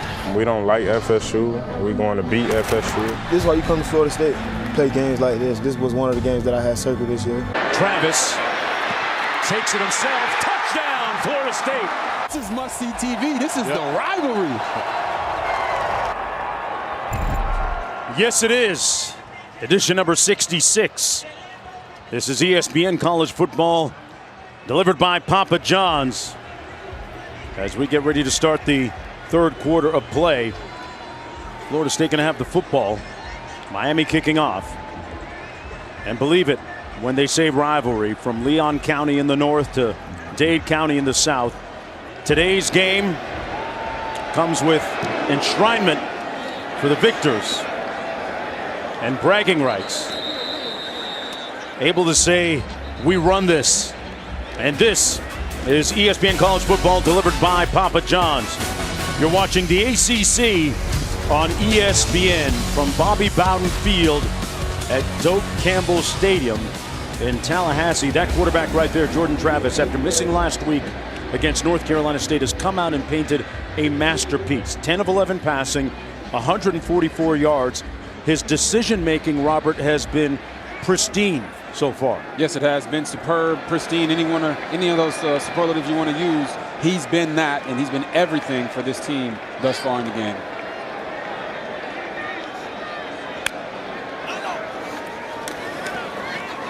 Takes the toss and keeps it himself. Picked up about 4. Let's take a look at our first half stats brought to you by PlayStation. Florida State with 115 rushing yards. That's how they've had a lot of their success during the last 5-game stretch, which included 3 consecutive wins. Yeah, and in that first half, they were able to shut down Cerberus, right? Yep. The 3-headed monster on offense from Miami. They have not played that well today. Cerberus. Okay. I knew that, by the way. Wilson made a nice move, made a couple of guys miss. And then a nice tackle after a 14-yard gain by Tyreek Stevenson. Cerberus. What, may you ask, is Cerberus? The multi-headed dog that guards the gates of the underworld to prevent the dead from leaving. I never thought that I would ever see Cerberus in RG's Keys. That's something. Folks, you need to watch. You're going to learn something today. Silvera a little shaken up. We'll come back after this. Home of the college football postseason. Welcome home. Calm down. Don't you love it when coaches yell, hey, you got to calm down? Manny Diaz actually looked at me and says, hey, we got to calm down. Yes, they do. Talk about missed tackles, turnovers, and penalties that plagued the Hurricanes in that first half. And then going forward, his leader's got to lead. And I think you turn to Mike Harley, veteran, and his freshman quarterback, TVD, who wears the C of the captain, which is quite shocking that a youngster like that would be the captain, but he's looking for leadership right now. That motion that he made down on 8th Street in Miami, downtown, they usually say tranquilo. Cool. Tranquilo. Tranquilo. Take it easy. Listen. That's what they're trying to do right now. A gain of 2 on that run by Corbin. Sets up a 3rd down and long here coming up for Florida State. Mentioned the penalties early in the game that really helped out the Seminoles on that first drive. 20-7. Just underway here in the 3rd quarter. Jordan Travis has completed his last 8 passes in a row. 3rd and 10. They got to get to about the 49 to get the first down.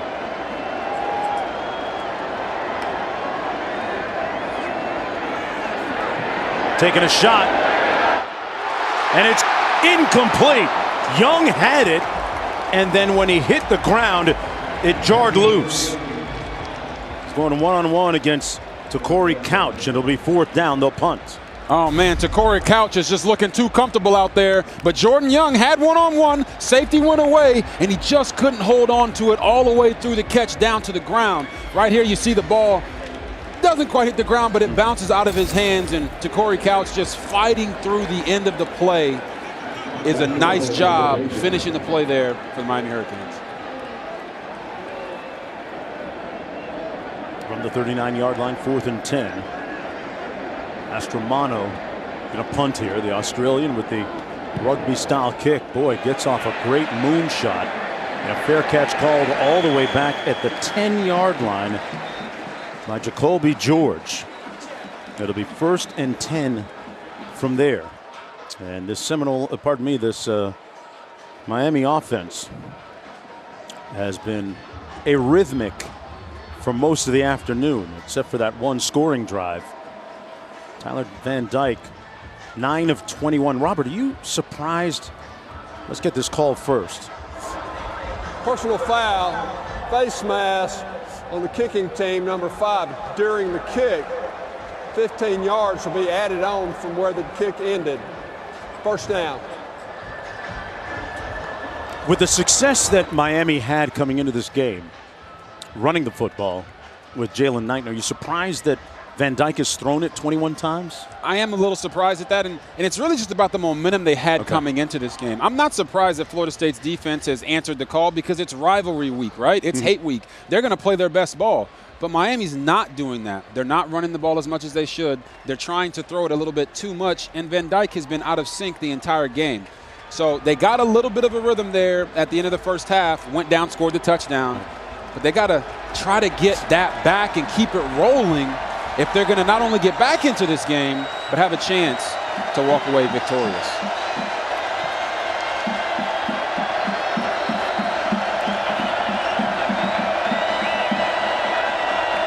Knighton motions out of the backfield. They empty it out. Van Dyke taking a shot. Got a man. Incomplete at the 40-yard line. Just missing Keyshawn Smith. Wow. He appeared to be in behind Cooper. Yeah, Keyshawn Smith sold out for that one. You'll see him here. He's got the guy beat. He's diving for the ball, hitting his head on the ground. Florida State is going to give them one-on-one matchups in certain downs and distances. And when they get them, they got to maximize those opportunities right there. Just another slightly missed throw by Tyler Van Dyke. He's not afraid of taking chances. Not afraid of trying to fit him into tight windows. They're going to run it here. And look who's making another play. Jermaine Johnson saying no to Rashard Smith. Sets up 3rd down and long. Mama, there goes that man. Jermaine Johnson, like I said, he's going to be a Sunday guy. He's right here at the top of your screen. And you're going to see him read it and accelerate and explode and get to the running back. I'm telling you, these guys are getting bigger, faster, and stronger. He's a scary-looking defensive player. Loss of 5 on the play, 3rd and 15. On the Hurricanes' opening drive of the 3rd quarter. Play clock down to 8. Substitution. Offense had 12 men in formation. 5-yard penalty for 3rd down. Well, you can't do that. Another penalty against the Hurricanes, their 10th of the day. You know, when we talked to Manny Diaz, he told us you have to have all 3 aspects under control. The physical, the mental, and the emotional. And right now, Miami is shooting themselves in the foot over and over again. 10 penalties for 70 yards. That's not how you play winning football. It looks like Florida State might have just returned the favor. Here, Thomas jumping offside that time.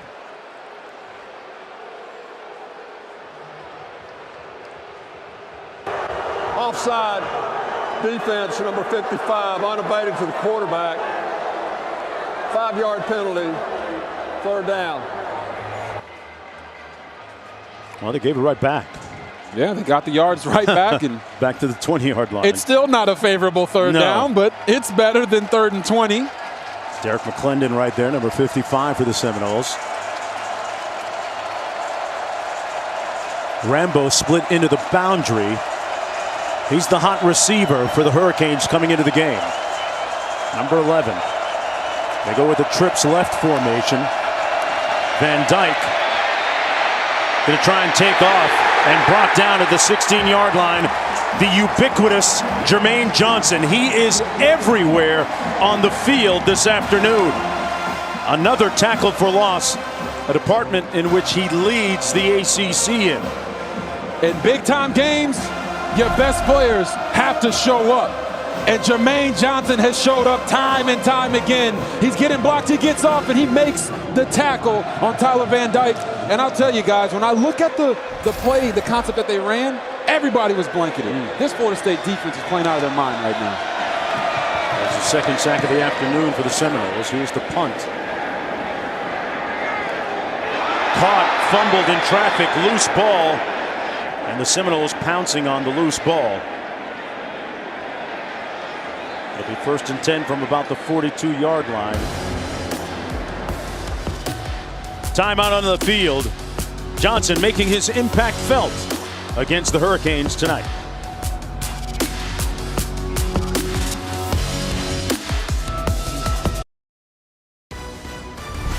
ESPN College Football, delivered by Papa John's, is brought to you by Lexus. Experience amazing. As part of Black History Always, we remember Calvin Patterson. After breaking the color barrier at Miami Palmetto High School, he became the first black football player at Florida State in 1968. Sadly, he was not able to play a down of football in Tallahassee, but his legacy lives on in the form of a scholarship that is named after him. Travis, incomplete. It'll be 2nd and 10. Let's go down to Quint for more. Patterson was a smart, sensitive, witty, and personable running back. He dealt with a lot, I tell you. He dealt with a hate mail campaign that tried to scare him away prior to coming to Florida State. He received death threats from fans and opponents. Unfortunately, he died at age 22 in 1972. No coaches or officials attended his funeral, and his story was forgotten for decades.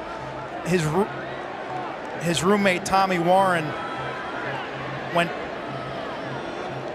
went back and brought his story to light.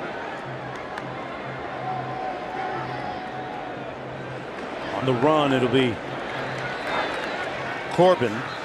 For 2 decades, it was forgotten. And in fact, J.T. Thomas, who played here in 1970, played for the Pittsburgh Steelers as part of that steel curtain defense. A defensive back was recognized as being the first player, but it was Patterson. Yeah, he didn't play in a game, but he set the path and really never saw the impact, got to see the impact of his courage. A barrier breaker and a man with true courage. Great job there, Quint. 3rd down and 9 coming up. Great to see Warren, his teammate, keep his legacy alive. The counter, put it on the ground, loose ball, scramble for it, and the Hurricanes come up with it. Silvera has the ball for Miami. Running on the field was a fumble, recovered by the defense with his knee on the ground. 1st down. And for the first time today, the turnover chain about to make an appearance. Silvera with a big-time play on the spot. Oh, yeah, we had just a miscommunication there, right? And then the handoff between Jordan Travis and Jayshawn Corbin. And Jade Silvera said, listen, I stayed at the crib because I want to make the crib great. And he gets the fumble recovery. And could this be a sign that Uncle Mo is switching over to the Miami Hurricanes here in Tallahassee? I guess we'll have to see. Interesting point about Silvera. They can make a movie about this game. There's the chain. His dad is a movie producer, actually produced the movie Shatas, a popular Jamaican movie and documentary. This is Knighton getting back to the line of scrimmage. It's been tough sledding for him for most of the afternoon. 11 rushes, now 12 rushes for 31 yards.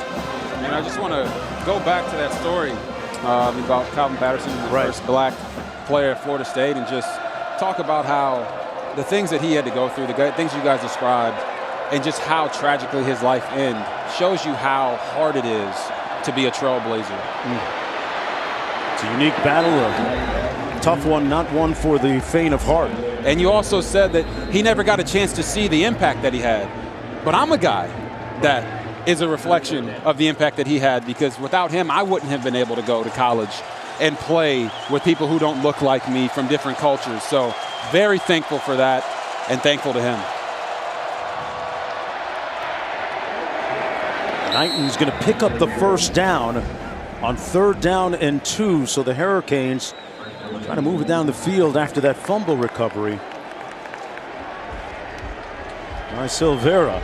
Under 9 minutes to go here in the 3rd quarter. It's the 2nd time that Miami has had the football here in the period. 1st down and 10. Van Dyke has time, wide open at the 20. That's Franklin. Ball comes out, but he might have been down first.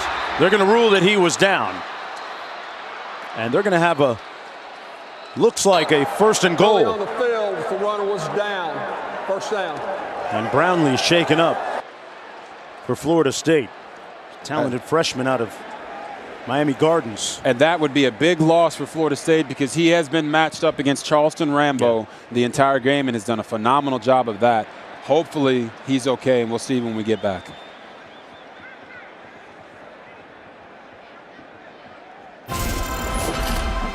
Jarvis Brownlee Jr. shaken up a moment ago. This is ESPN College Football, delivered by Papa John's, part of Veterans Week on ESPN, brought to you by USAA. 1st and goal for the Hurricanes. Jones in for Brownlee. Van Dyke on the back shoulder fade, incomplete. intended for Keyshawn Smith, which brings up the point. We talked about it during the break. Charleston Rambo has been conspicuous by his silence today. What's the deal there? Yes, they're putting a safety over the top of him almost every single play. And because they've been able to stop the run without using the safeties, they haven't had to have those safeties feel. So they're playing corners and they're doubling. But they have to find a way formationally to get him open because he is such a big-time player for this offense. He's got Jones in front of him right now, who just came in at DB. They're going to do the RPO thing into the end zone, incomplete. Mallory fell down. There was good pressure by Robert Cooper, and it's going to bring up 3rd down and goal. Outside the tackle box. Incomplete pass. Cooper, Thomas, Lovett, and Johnson really making an imprint. That defensive front for the Seminoles, Robert, doing a nice job today. They've been one of the big stories of this afternoon. Yeah, they're the Monstars, and they're playing like it today. They've been unstoppable really the whole game. Let's see if they can come up big here on 3rd and goal. Van Dyke. Ball up, air, caught in the end zone. A Miami miracle by Harley. Touchdown, Canes. It was deflected off of the hands of Keyshawn Smith and into the arms of Mike Harley. An auspicious bounce in favor of the Hurricanes, and Harley has his 4th touchdown catch of the season. Right here, Tyler Van Dyke's trying to throw it. He gets it tipped, and then Mike Harley says, hold up, wait a minute. Y'all thought I was finished? Oh, my Lord. This rivalry, you never know who's going to be the hero. You never know what type of plays are going to be made. But that play right there just put Miami right back in the thick of it. And looks like we have another classic on our hands soon. From Carroll City to Coconut Grove and all points in between, you can hear a little bit of a murmur coming from South Florida as the Hurricanes come alive and make this a 6-point game. I guess if you listen closely enough, Jones, you can hear Touchdown Tommy being fired way back in Coral Gables, huh? You got it. And all points in between. Liberty City, Overtown, Miami Lakes, Hialeah. So much history in this rivalry. Prime time. The playmaker, Michael Irvin, who made his stamp on this great rivalry as well. Two of the more electrifying players that have taken the field. You know, during halftime, I had a chance to, when I was going out to the media room here, Robert, ran into Mickey Andrews, longtime defensive coach and coordinator here. This would make Mickey Andrews pull his hair out. A defensive coordinator, right? It makes you wonder if on this play, will either of these guys' names be etched in the history books of this rivalry? Obviously, it's not a score that puts them ahead, but it does put them right back in it. And we could look at this later in the game and say this could have been the turning point. But Florida State has the opportunity to respond on offense and make it a moot point. Or as our guy Joey from Friends say, a moo point. Harley had that touchdown catch against Georgia Tech last week. Got another one here. And Florida State's going to take it 1st and 10 from their own 25. Well, tonight, #1 Gonzaga hosting #5 Texas in a monster early season college hoops matchup in Spokane. Our coverage begins at 10:30 Eastern, 7:30 Pacific on ESPN2 as well as the ESPNF. Gonzaga coming so close last year again. Mark Few got some guys. Listen, you know who they got beat by, right? Oh, snap. Listen. That Baylor game, Bears, go ahead. But that game could be a Final Four preview, right? Okay. Coach Chris Barrett coming over from Tech with a slew of transfers. Drew Timme out there trying to get those guys fired up. That's going to be a game to watch. Everybody should check that one out. And Chet Holmgren, the big man. He's the real deal. 1st down and 10. Trayshawn Ward keeps those legs moving. Picks up about 5, almost 6 on the play. I was going to say, there's not a lot of guys like Chet Holmgren out there who can be 7-1 and cross you up. What about take that? a 3, yeah. drive. Man, basketball season's right around the corner. It's already started. It's just adding to the sports atmosphere, man. Woo! Hey, listen, here at Florida State and Tallahassee, they got one of the best coaches in the business. Leonard Hamilton is a Hall of Famer. He puts guys in the league and he graduates his players. Yes, he does. They've had a lot of great players come out of Florida State basketball program. 2nd and 5. Travis eludes the heat. Lost the ball. Looks like he almost threw it out of bounds forward. The official there shaking his head as Harrison Hunt was there pressuring Jordan Travis. It's going to be a loss of about 4 on the play. Good pursuit here. Yeah, you see it here. Whenever you're going after a quarterback like Jordan Travis who can run, you got to pursue him all the way through. He knew that he was about to step out of bounds and take a really bad sack far back, so he tried to throw the ball out of bounds there. But, man, sometimes you get caught and don't know what to do. That was what happened right there with Jordan Travis. 3rd down and 10. 3 receivers out to the top of your screen. A little trips left. Travis on the move.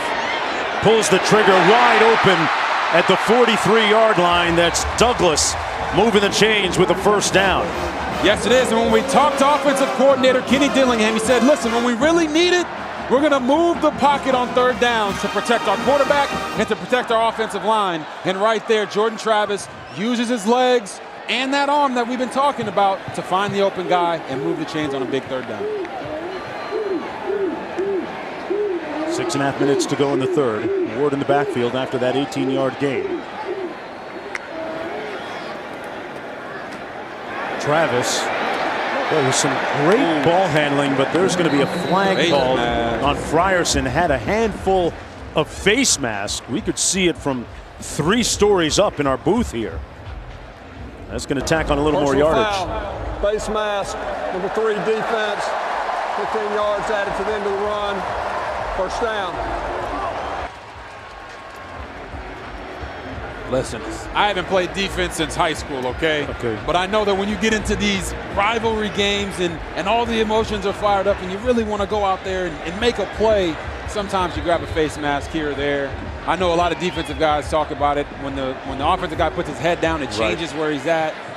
But they're still getting all these penalties that are hurting them throughout this game, man. Their 11th of the game. Here's the counter. And that's Trayshawn Ward, former walk-on. Let's go down to Quint. It's been a big night for penalties and for wedding proposals. Oh! We've had 3 wedding proposals. One on the big screen, one in the stands, and one at halftime between band members. Wow, that's love is in the air. Yay, man. Listen to that.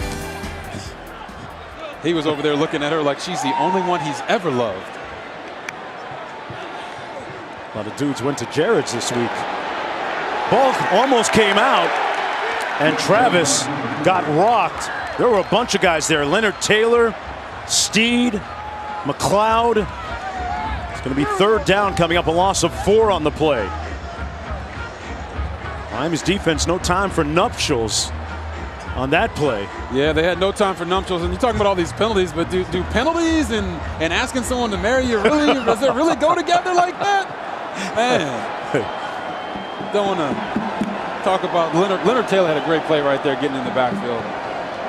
Miami has done a better job here in the 2nd half of winning at the point of attack and making Florida State play behind the chains. See if they dial up a little bit of heat here on 3rd and long. Travis on a predetermined quarterback run, and the Miami defense is going to get off the field here. It'll be 4th and long, a gain of about 1. DeAndre Johnson making the tackle on the play. And the Hurricanes, well, this is on the edge of field goal range for Ryan Fitzgerald. He has a long of 53. Let's see what Mike Norvell decides to do here. Yeah, the ball is on the 37. That make it about a 54-yarder. Yeah, and we already saw him attempt a pretty long field goal today, and it didn't look that great. So, but it wasn't wide right. Listen now, shut your mouth. Don't say that. I'm just saying. Mastromano into punt. Nose of the football down. He's going to angle and try and drop it right inside the 5. Wow. An incredibly proficient punt by Mastromano. Meanwhile, Jordan Travis, Florida State's quarterback, just went in their athletic training tent a moment ago. We'll see if Quint has an opportunity to find something out for us. Well, tonight, 7:30 Eastern over on ACC Network. The day's capped off by a battle for first in the Atlantic Division. Number 16 North Carolina State taking on number 12 Wake Forest, who look to bounce back after their first loss of the season to North Carolina. You don't have ACCN? Go to getaccn.com for instant access. And by the way, a win for the Canes mathematically keeps them alive to win, or at least get a piece of the Coastal Division title tonight. Yes, it does. And if you're going to watch that Wake Forest-NC State game, could be a lot of points. Sam Hardman, Devin Leary, but that NC State defense is something serious. 97 yards away, Van Dyke fires, and it's caught. There he is finally, Rambo with the reception. He got in behind Jarvis Brownlee, who has since reemerged, come back into the game after being shaken up. A 33-yard gain, Robert. And every Miami Hurricane fan right now is saying, finally, we get the ball in Charleston Rambo's hands. You know what? That was a great catch, great coverage, but there is no coverage for the perfect throw. 1st and 10, Van Dyke. Incomplete. Intended for Keyshawn Smith, broken up by Cooper. It'll be 2nd down and 10. And as we look back at that previous play with Charleston Rambo facing off against Jarvis Brownlee, listen, a picture's worth 1,000 words, and right here, you see him make that catch. It's big for him, big for the sideline, and the entire coaching staff was excited. Wow. Look at that. Jordan Travis, starting quarterback, going into the locker room to be checked out. Van Dyke, wide open. Rooster, ready to crow with a 1st down to the 35-yard line. Jalen Knighton, a.k.a. Rooster, moves the chains again for the Hurricanes. He picks up 29 as Jordan Travis, looking a little beleaguered there inside the locker room, going to be tended to. Meanwhile, back on the field from the 35. Van Dyke, Rambo, complete, and about a 5-yard gain. They're picking on Jordan Brownlee. Let's go down to Quinn. Travis went in the tent, came out holding what appeared to be his hand, jogged off the field. Mackenzie Milton, meanwhile, warming up behind the Seminole bench. Quint, was it his throwing hand? Were you able to notice? I couldn't tell. I don't want to say it's a hand. It's definitely an upper body. Gotcha. Great job. 2nd and 5. Well, there's a reason why he's inside the locker room right now on a potential injury. And we got a whistle prior to the play here. False start. Offense number 60. 5-yard penalty. 2nd down. That's going to go against Zion Nelson. 12th penalty of the night. Let's take one more look at where we think that injury might have occurred. Oh, wow. Well, it wasn't the hand to the face mask, right? Looks like a forearm, maybe? Yeah, upper arm, and it's his throwing hand. Meanwhile, his counterpart hands it off to Rooster, and Knighton is going to be stopped up for a loss of about 1 on the play. I had a great conversation with Jalen Knighton earlier this week. He said that he was ready to have one of the best games of his career at Miami. In high school, he said he could always see the emotion and the energy between these two schools when they met on the field. And during the first 4 games that he had to sit out, he relied on his dad, who played in the NFL, and his mom, Shalita Knighton, to keep his spirits up. Van Dyke incomplete into traffic intended for Smith, and it's 4th down. Cooper breaking it up. Yeah, we talked about how well Jarvis Brownlee Jr. has been playing, but Omarion Cooper has been playing just as good. Has an interception today, right there, makes a big play on 3rd down. Man, I'm telling you, Miami was just starting to look like the Miami that they've been for the past 3 weeks. Florida State's defense buckled down on them. Got a big stop there. And now Andres Borregales is coming into the football game, trying to attempt this field goal from 53 yards out. 12 of 16 on the season, has a long of 55. This well within his range.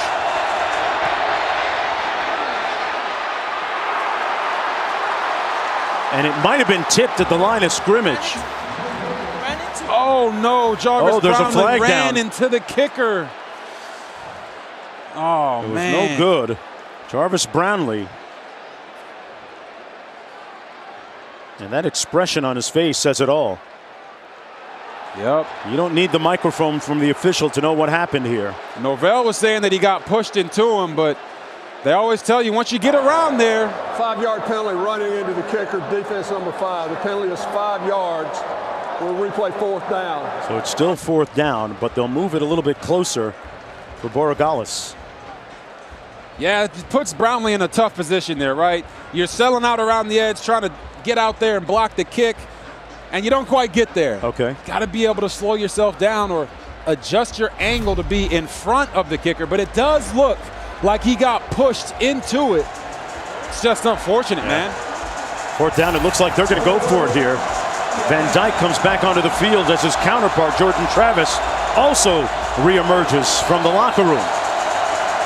4th and 6. Manny Diaz going to go for it here.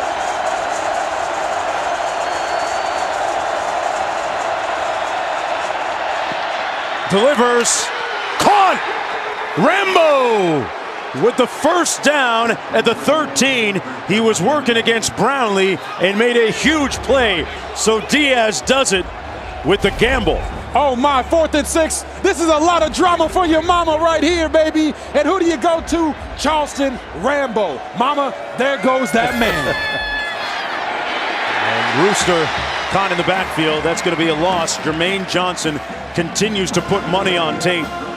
I mean, he has been spectacular today defensively. Yes, he has, and we talked about it. Listen, Kayvon Thibodeau, way out there on the West Coast, is one of the top, if not the best player in all the country. But boy, oh boy, Jermaine Johnson is showing up today big time, and he's been doing it all year. It's good to see him out there making plays.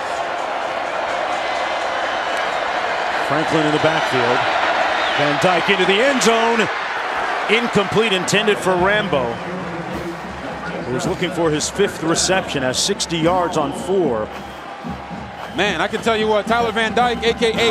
Tyler Van Dimes, he is really showing off his arm on this possession, and really in the second half, because that throw right there, although it was incomplete, not many guys can even attempt that throw. I spoke to one of your Heisman Trophy winning buddies, Gino Toretto, a little bit earlier, who says Van Dyke reminds him a little bit of Phillip Rivers in a way like he'll take chances to get into tight windows. 3rd and long, completes it out of the backfield. Smith on the move, short of the 1st down, inside the 5 at the 4-yard line. He was stopped by Kevin Knowles, the freshman. He picked up 12. He needed about 2 more. Oh boy, what do we do now? He gambled last time on 4th down. Time winding down in the 3rd quarter. He's definitely going to take the quarter and think about this. 4th and 2, kick a field goal, make it a 3-point game, or go for it. Or become a cheerleader for the fans that have driven up the Florida Turnpike or up I-75 or across Interstate 10 and converged here in Tallahassee for the 66th meeting between these two teams. Listen, this rivalry is about blood, sweat, and respect. The first 2 you give, the last one you earn.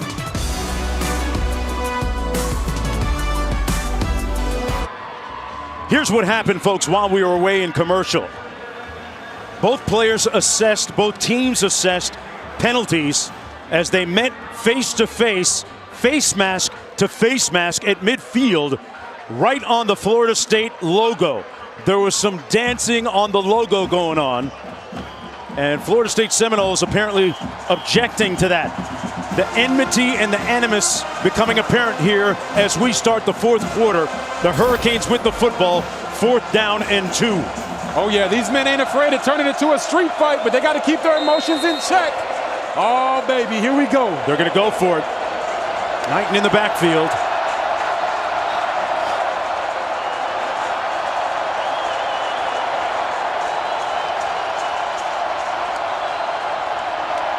Van Dyke hits the corner, complete, touchdown Mallory! And the Canes a point away from taking the lead. Manny Diaz rolls the dice and comes up huge.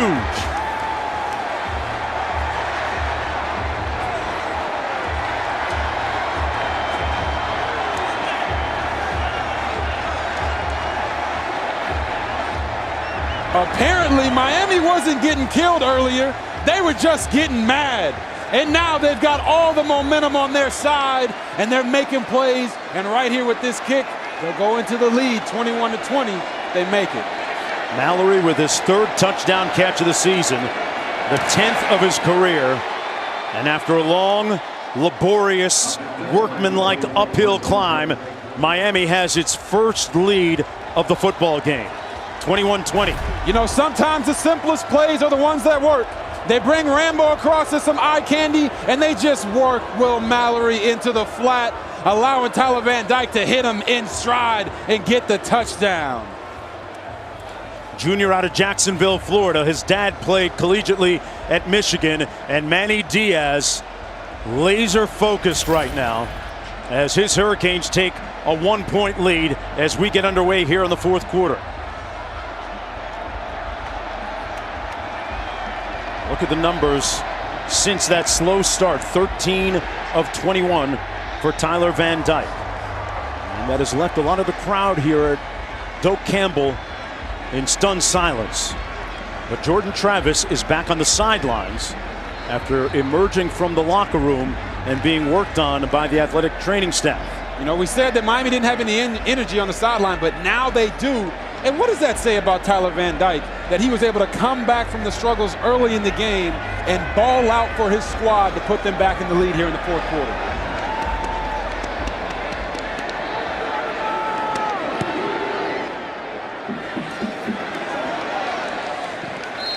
Florida State going to take it 1st and 10. Let's check in with the studio.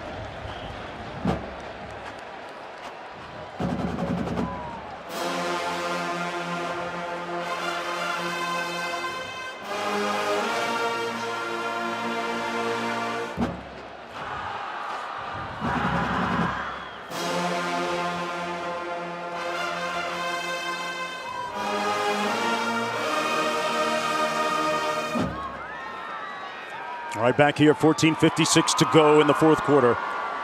In the 66th chapter of Florida State against Miami. Let's see what Jordan Travis looks like on this drive. Check out his health and fitness. Back to pass. A little jump pass, incomplete. There was some good heat on him.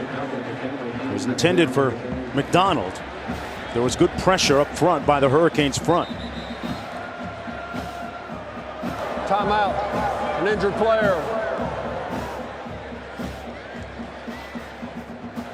Got a timeout in the field with the injured player. We're going to take one as well with them. We'll be right back right after this. Taco Bell welcomes you to the Live Moss Student Section of the Year contest.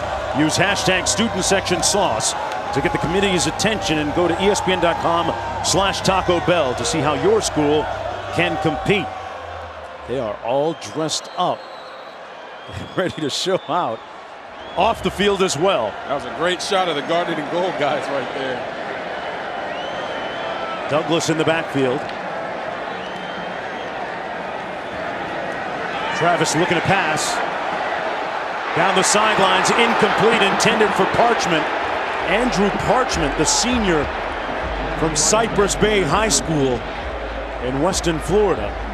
Oh man, Andrew had a beat on it. Andrew Parchment must not have been thirsty right there because he was wide open and he just started slowing down. It was actually a great throw by Jordan Travis. Would have hit him right in stride if he would have just been aware that he had an opportunity to get the ball. Parchment from a great program down in Weston, Florida, played for Mark Guandolo, one of the top coaches formerly in the Miami-Fort Lauderdale area. 3rd down and 10. Travis going to sling it again, completes it to Parchment, went right back to him, but it's out of bounds short of the 1st down. DJ Ivey pushed him out of bounds, so it'll be 4th and about 2 on the 8-yard pickup. And in comes the punt unit. Well, Jones, it's crazy. Success in a rivalry, right? It's not owned, it's leased. Okay. And we saw early in the game how Florida State was going down, putting up points, controlling the ball, and playing smart football. And they were putting those deposits in. But now, it looks like Miami has that momentum. They're the ones that are putting the deposits in. And we're just going to see who's got enough money at the end of the day to keep making those deposits and come away victorious. So you trying to tell me the Hurricanes just had the lead on layaway? They put it on layaway? You know, they got good credit, I hear. Hey, listen, we know what layaway is. Okay? 800 score, 800 credit score. They're used to playing and very comfortable in close game situations. They feel right at home when the margins are tenuous. They'll have the ball 1st and 10 when we come back.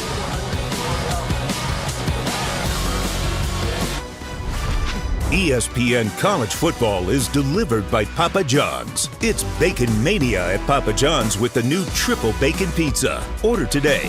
And in part by Liberty Mutual Insurance. Only pay for what you need.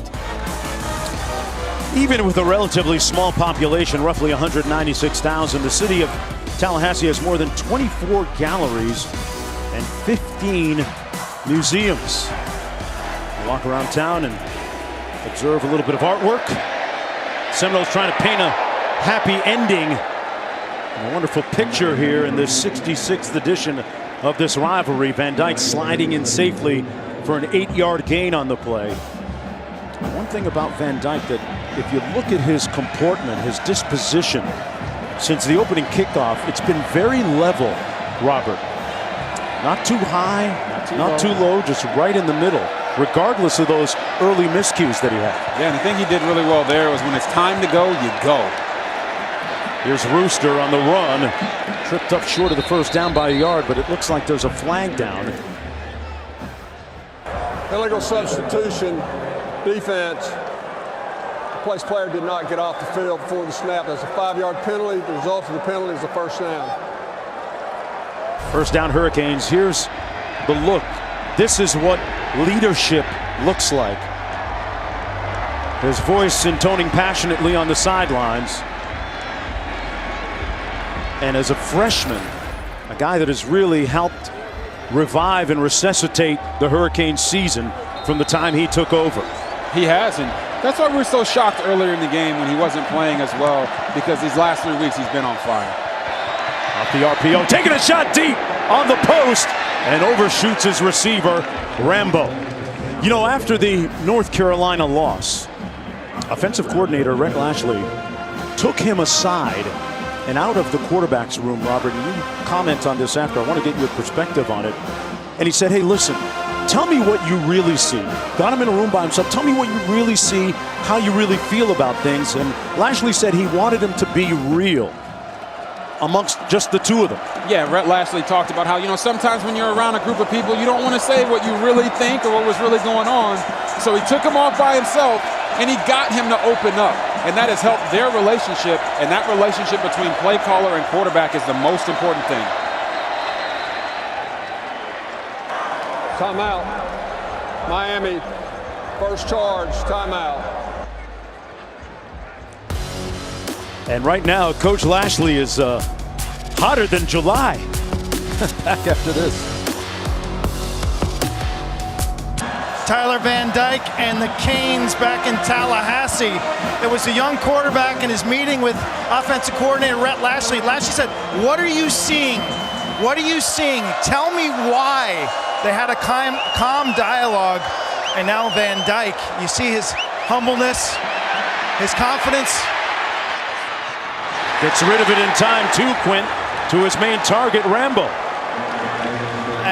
He's a team-first guy, Robert. What stands out to me today is, Mark, you mentioned it, even Stephen Keel, you know, one time I saw him slam his headset, but otherwise, this kid, he's so steady for a freshman. Oh, and he's wheeling and dealing out there right now. Great job by Charleston Rambo, making sure he worked with the quarterback when he broke the pocket. Van Dyke flushed out of the pocket.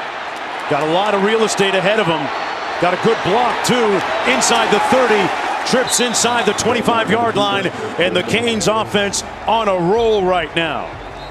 The Canes offense is on a roll right now, but Tyler Van Dyke right there on that run looked like he was falling for about 30 yards. He got tripped up by the 30-yard line. He got tripped up a little bit, but listen, he's keeping his eyes down the field. When it's time to go, he goes. He sees all that open space, and he's like, oh, me? Okay, let's go. Get vertical. Tyler Van Dyke is playing really well right now, guys. They spotted at the 26-yard line after the 19-yard scamper. And the interesting thing about him is he benefited last year from sitting behind De'Aaron King and really learning, and Coach Lashley talked about how he learned from his leadership as well. Van Dyke swarmed, swallowed, and sacked back at the 35. Guess who? You only got one guess. Jermaine Johnson. He has been a terror, a demon in that backfield. He's right in there at the bottom of your screen right there, and he just keeps making plays. There's no other way to say it. He's a big-time player. Do they need to double team? Do they need to double team him, Robert? I mean, they should have double teamed him 3 quarters ago. Listen, he's got 3 sacks. At some point, you have to realize that what you're doing ain't working. He keeps making these types of plays. Chip him, double team him, whatever, but don't let him take you out of this game. Loss of 9. Van Dyke out of the backfield hits Rooster. Ready to throw. Rooster took a hit and keeps going. Knighton! Touchdown, Canes!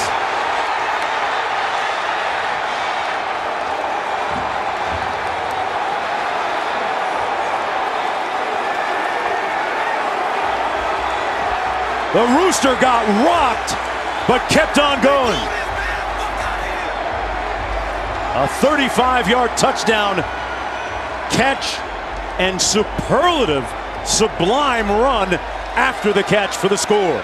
Jonesy, special players make special plays, and the Rooster just did something filthy out there on the field. He told me earlier that his idol growing up was Adrian Peterson 1 and Roger Craig because of the high knee lift, Robert. He did a nice job with the Texas route, catches it over the middle, and the Rooster's here. Cockle-doodle-doo, baby.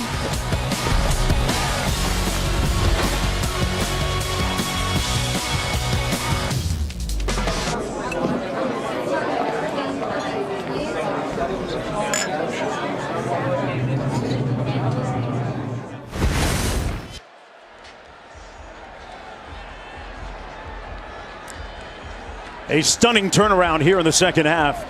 Miami Hurricanes alive. Showing a lot of vitality right now. A 21-0 second half deal, outscoring Florida State as we check in with the studio.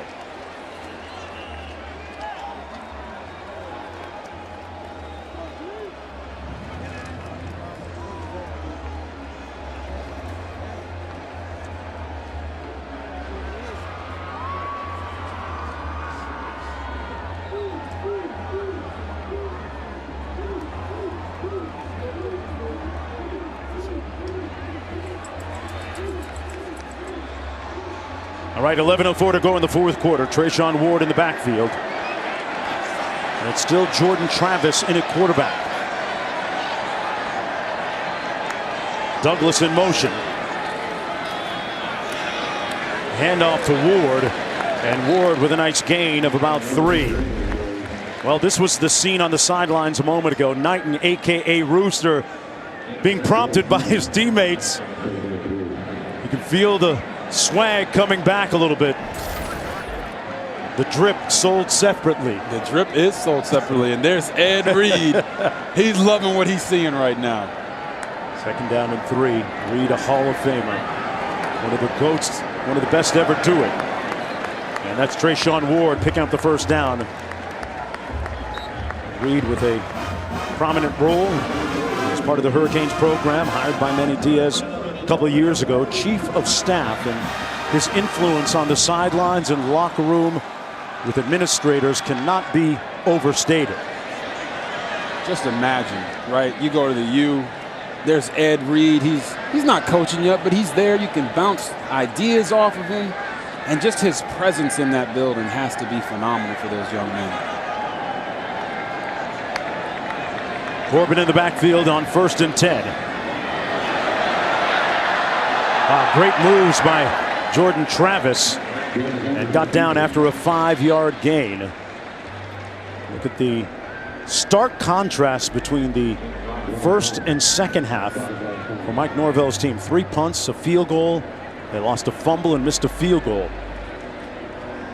I don't know. Had a comfortable lead in the first half. 9.5 minutes to go here in the fourth. Travis down the sideline. Incomplete for Wilson, not even close, and a quizzical, puzzled look by Travis over at his coaching staff on the sidelines. Man, as you know, Jonesy, in these types of games, when momentum shifts back and forth, somebody's got to make a play. Who's going to be that guy for Florida State? Obviously, the one who's been doing it the majority of the day has been Jordan Travis. But here, 3rd and 4, maybe it's one of these running backs that come up big with a nice run, but Florida State needs something good to happen for them so they can try to get this momentum back. Corbin is averaging 5 yards a pop tonight. Travis looking to pass it. And now tucks it under. He's got some work to do. He's going to come up a little bit short. 4th and about half a yard to go. And with 9:22 to play, what does Mike Norvell do? Yeah, he goes for it. Okay. Listen, you're down 8, 4th and 1. It's crunch time, man. Trust your offense, trust your guys. Call the best play you got in your playbook. You've been practicing this play all week. Go out and execute. Still just a 1-score game. 4th down and short. Florida State trying to snap their 2-game losing streak on the heels of a 3-game winning streak, on the heels of a 4-game losing streak. That's been the story of their season. 4th and short. The clock stopped. There was no signal on field to stop the clock. So we're going to reset the clock to 9 minutes and 9 seconds, please. And then it will start on my signal. Oh, he just took time off the clock right there, huh? They had a quick look at that. At least we didn't have to review it and stop the game much. 4th and 1. McLeod, Ford, Harrison, Hunt, and Johnson up front for the Hurricanes.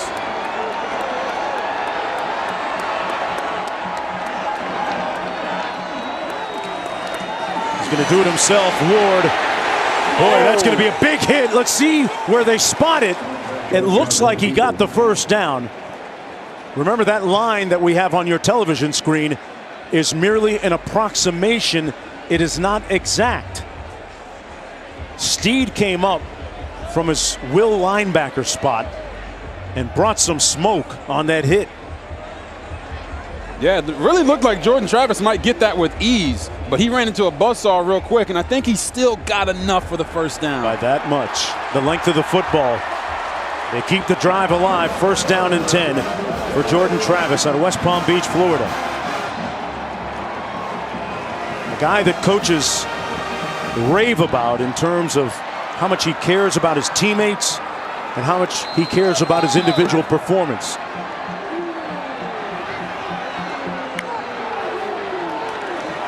Toss into the boundary. This is Corbin trying to square those shoulders and get north-south. Pushed out of bounds by Williams. Picked up 5 on the play. This is what I want to see Florida State's offense continue to do. It's been these quick-hitting runs, control the clock. Like you said, it's a one-score game. Right. You don't have to start throwing the ball every single down. It's not really your strong suit. But when they do get that opportunity to hit the big play down the field, they have to capitalize on it. 2nd down and 5. Douglas in motion. They run the counter again and nowhere to go for Trayshawn Ward. The former walk-on was put on scholarship just this spring. Jonathan Ford making the tackle on the play. Well, Tuesday we'll have exclusive reveal of the next college football playoff top 25 rankings. Reaching the guys, breaking it down top to bottom. Coaches, reactions, and a lot more with committee chairman Gary Barta, University of Iowa AD. 7 o'clock Eastern, 4 Pacific on ESPN and the ESPN app. 3rd down and 4 coming up.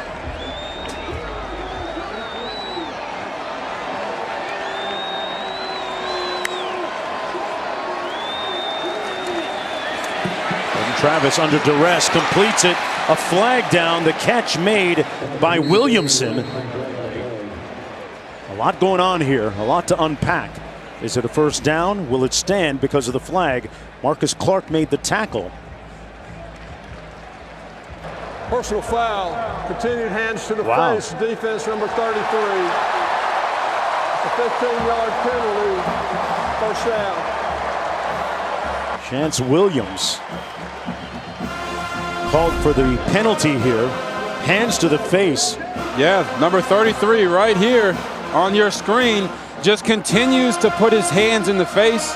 And guess what, Chance Williams? You give Florida State another chance with a fresh set of downs. Man, Miami is really, really hurting themselves with these penalties. And 13 of them, Robert, for a total of 105 yards. 13 penalties. That is not winning football. Jordan Travis steps up, lets go of it, completes it at the 18-yard line to Wilson. And another Seminoles first down. He was working against Stevenson. And as you can see, when you allow offenses to move down the field with penalty yardage, it turns into plays like this. They get opportunities. This is an area where they feel really comfortable, and Jordan Travis stepping up in the pocket, making big-time throws late in the game. Up at the line of scrimmage rather quickly. A trips right formation. They're going to run it instead. And about a yard carry there for Trayshawn Ward. Talked about Ward and how he was just put on scholarship at Florida State this past spring. That on the heels of a very productive season before that. Really got the attention of the coaching staff running scout team. I like to call them scout team All-Americans. Oh, yes. Where you're tearing up the ones and the starters and giving them a hard time. They put them on a Scully after that. And listen, sometimes when you are that scout team All-American, that's your only way to showcase your skills. And what would you know about that? You don't know nothing about scout team. Get out of here. 2nd and 9. Travis delivers it complete at the 20-yard line to McDonald, who's brought down immediately. Under 6 minutes to go. Frierson with the tackle on the play.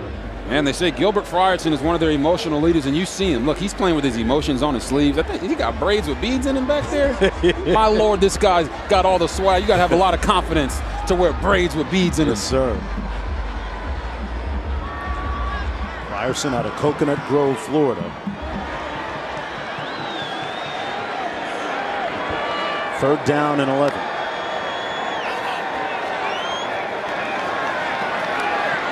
Travis drills it. It's caught. They're going to mark it about the 11-yard line to Douglas.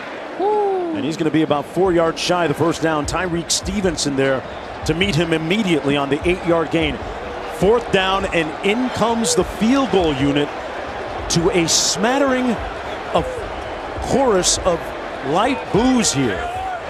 What do you make of the call here to go for the field goal, Robert, with the clock running? Take the points. Listen, take the points.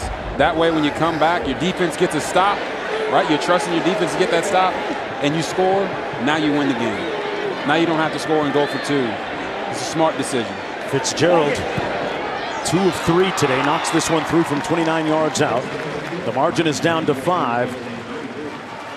And listen, when number 11, Jermaine Johnson, is on your side, you trust that defense in this situation.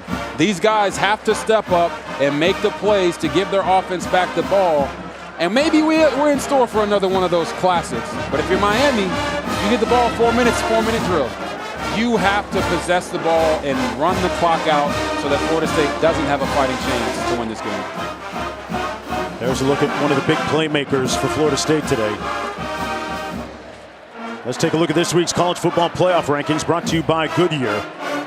Georgia, Alabama, Oregon, and Ohio State, 1 through 4. Cincinnati not invited to the party despite the win yesterday. We'll see where they end up on Tuesday night. Oh, man, I could go off on this. Listen, Cincinnati's been winning all year. It's and wrong. Winning should mean something. Yeah. And guess what? Did you see the 6 and 7 right there?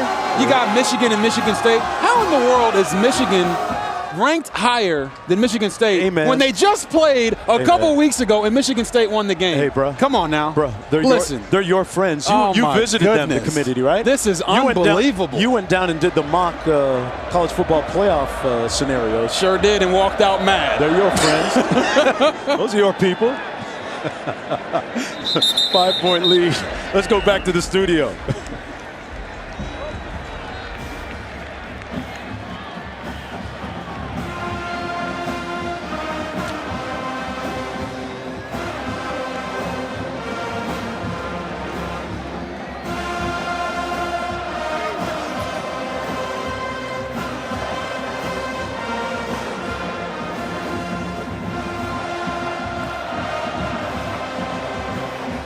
that what they call the down dog position? No, that's not down dog, but that is a little bit of T-spine rotation. T-spine, okay. You know, all right. Not quite yoga, but listen, it's okay, Matt. He might need some straightening after this game. Van Dyke delivers a strike complete to Harley, who had that miraculous touchdown catch a little bit earlier. It was a tone-changing reception. It was a deflection off of Keyshawn Smith and into Harley's arms for the touchdown. Yeah, and it really kick-started this entire offense. And as you'll see now, Miami normally goes fast and tries to get as many plays in as they can, but in this moment they have to slow it down and try to eat that clock up. We'll see if their offense can still function as well in that tempo.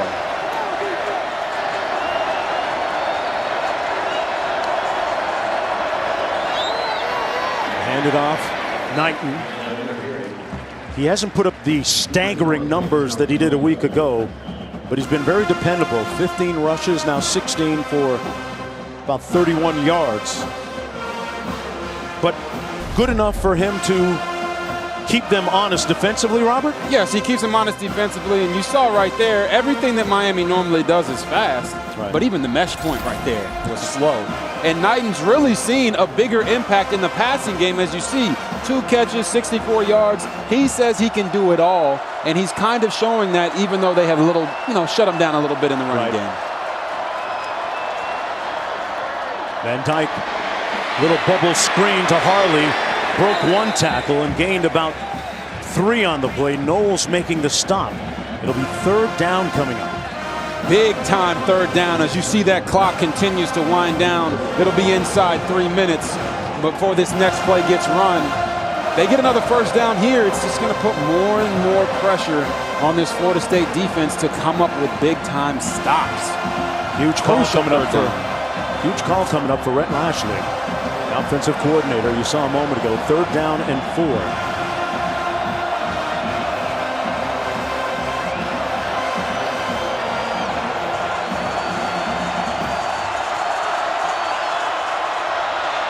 Completes it to Mallory, the tight end, fighting, but coming up a little bit short. The Seminoles defense impervious on that play. And look who's there. Look who's there to make sure Will Mallory can't get the 1st down. It's Jermaine Johnson. Once again, his motor never stops, people. Great pursuit. He comes from the left side of your screen and lays the smack down on Will Mallory right there to ensure that he goes down and cannot continue to fight for extra yardage. It's 4th and 1. The question now is, what does Manny Diaz do? We've seen him gamble on 4th down twice and be successful. Let's see who's making big moves on the field today, brought to you by SoFi. And in the second half, the Hurricanes have had all the answers. They have been very opportunistic. And then the touchdown, the miraculous reception from Miami that they'll be talking about for a long time. And then Rambo emerging as the threat that he was talked about being coming into the game. And Mallory with the reception and the touchdown there. Rooster starting to make some noise as well. And that's where we are right now. 4th down and 2. Pardon me. Headley into punt. Wow. Going to get a great bounce, but they won't stop it before it gets into the end zone. Wow. Man, I was just about to say that they've been almost like ball magnets. As you saw that highlight reel, the ball just keeps finding them. But right there, it kind of creeped into the end zone before they could get there. That could be a big play. Being backed up in your own territory when you're trying to go on a game-winning drive is a lot harder than having the ball out at 25. So with 2:19 to go, Robert, that field goal that Mike Norvell decided to take proved to be the right move. With 2:19 to go, they get an opportunity to get possession of the football again and drive it down the field. Only a touchdown will do, though, at this point. And I got to correct myself. They're actually going to be at the 20-yard line, but that's a much better operating situation than being backed up in your own territory. Travis going up top.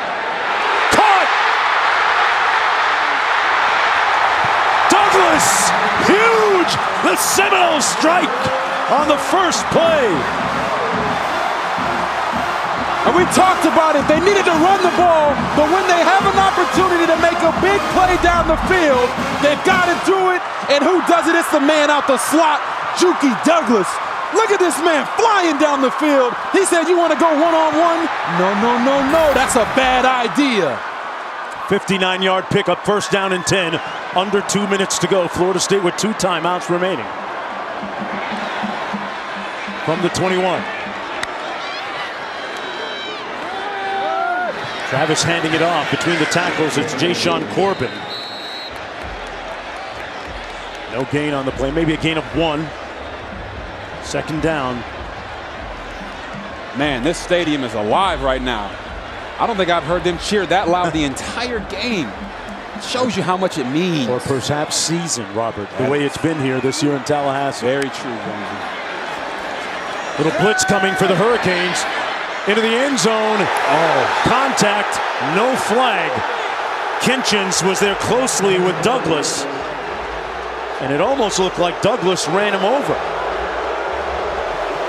Well, I will say this. As a defensive back, you were entitled to your own ground. Okay. But right here, it looks like there was a lot of hand fighting going back and forth, but I can completely understand why the boos in the stadium are going right now, because my man Kitchens did not allow the receiver to make a play on the ball.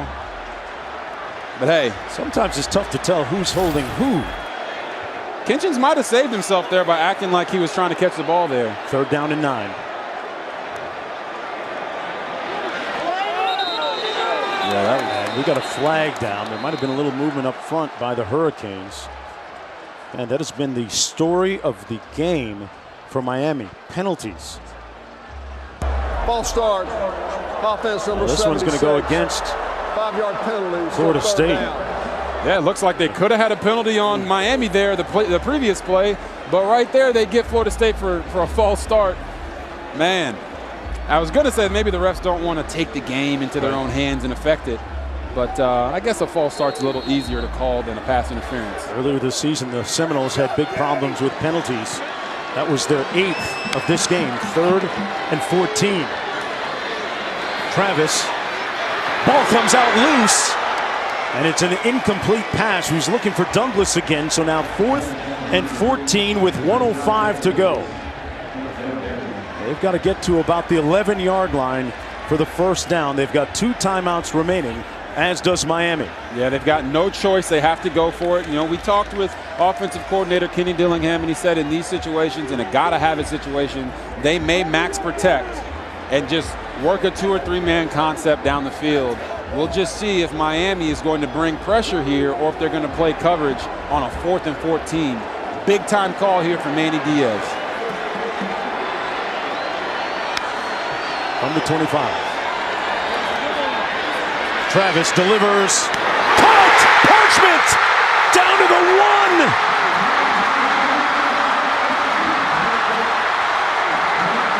Parchment atoning for that earlier error. 24 yards on the cusp of scoring. And would you look at that?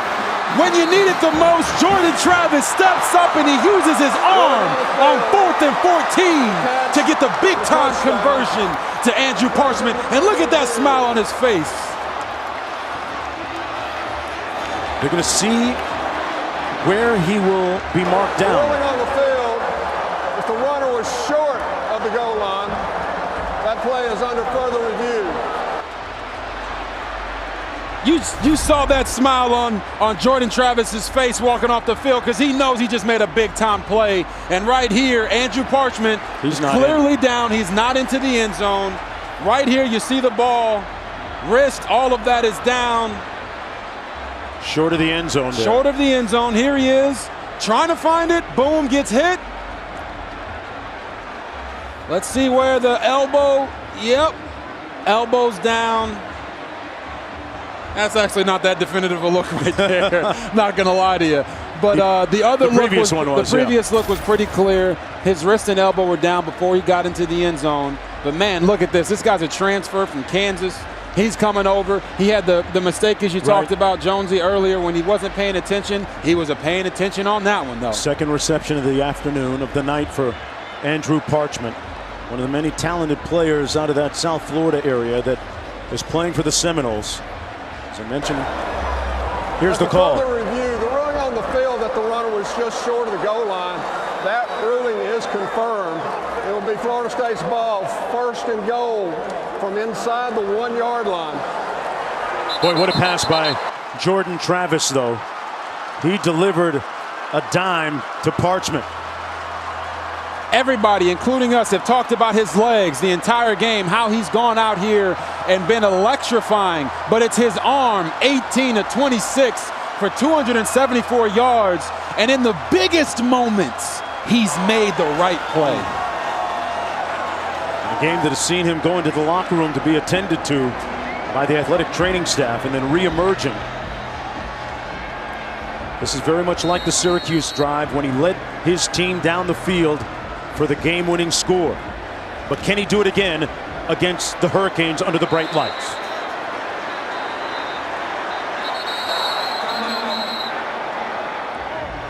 This is what rivalries are all about. And you'd have to go all the way back to 1951 for the first meeting between these two schools. Miami won it 35-13. And in the 65 editions since that, there have been so many different stories, so much elation, celebration, and conversely, a lot of heartbreak. Both these coaches, Robert Griffin III, have witnessed this rivalry from different perspectives, and now they coach in it. It's really amazing. It really is amazing. And, you know, Coach Norvell didn't get to experience this game last year. But there's a lot of guys on that field right now that have lived for this moment. They watched it growing up. They committed to Miami or Florida State because they wanted to play in this game. This is must-see TV. It's one of the greatest rivalries in all of college sports. What about Manny Diaz? Attended Florida State as a student, now coaching Miami.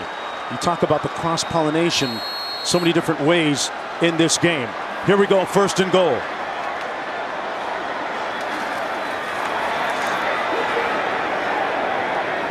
No signal, no touchdown. Stopped up short of the end zone. Florida State with 2 timeouts remaining. Miami with 1 remaining. You know, I actually like the call of the QB sneak because I don't think you need to get cute here. Okay. Right? You only got to get a certain amount of real estate to get this touchdown. But, yeah, don't go into a passing formation or run any weird plays. Either do the QB sneak, turn around, hand it off to the running back, get it in the end zone, and walk away victorious. Looks like they're going to rewind the clock to 36. So it'll be 2nd down and goal. And Dyke forced to be a spectator right now. I was going to say, Jonesy, there's so much on the line right now. But every blade of grass you have to fight for in games like this. And recruiting is a big part of it as well. We talked about how many recruits are here in attendance, how many recruits are watching this game, trying to decide where they want to go. And our guy Lee Corso has once said, you don't beat football teams, you out-recruit them. And this is a battle right here for recruits. It's a battle for supremacy. You got to have bragging rights. You got to have the ordnance, the weaponry, and that's where it begins. 2nd and goal for Jordan Travis. Keeps it again. No signal, short of the end zone on consecutive plays. And there's a flag down as well.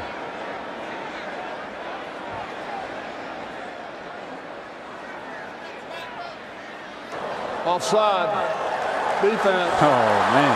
Goes half a distance to the goal. Still 2nd down. You can read his lips. He said, bow up. 32 seconds to go. It's pretty simple from this point.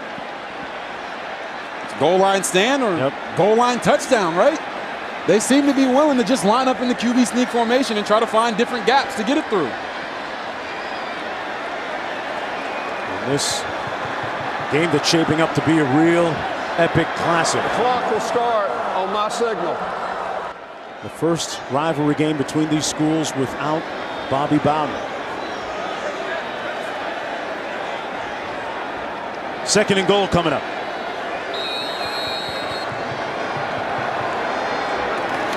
Travis again. And he got in. Touchdown Seminoles.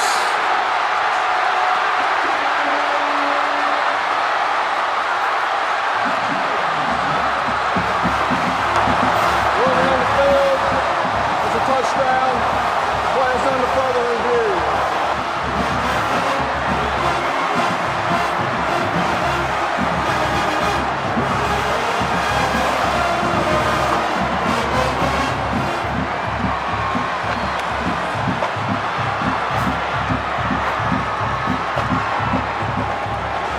We're going to take another look at it. But it clearly appeared that Jordan Travis got in. It really did. You know, they went up the middle, they went to the right, they went to the left, and right here you see it, touchdown. He's in the end zone, he got a little help from his friends. And listen, people, win, lose, or draw, it's always popping at recess in College Town. But the Seminoles are looking to give Nole Nation even more reason to party. It's a one-point game. Mike Norvell, if this stands, already indicated they're going to go for two. Further review, the ruling of a touchdown is confirmed.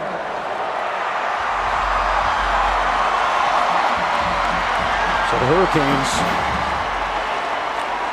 have a little bit of time to work with. 26 seconds left on the clock. And they've got no timeouts remaining. Really, if they're successful here or not, it doesn't change Miami's plan. They have to at least go try to get a field goal. Right. But if they can get this two-point conversion, they can ensure themselves that a field goal will not beat them.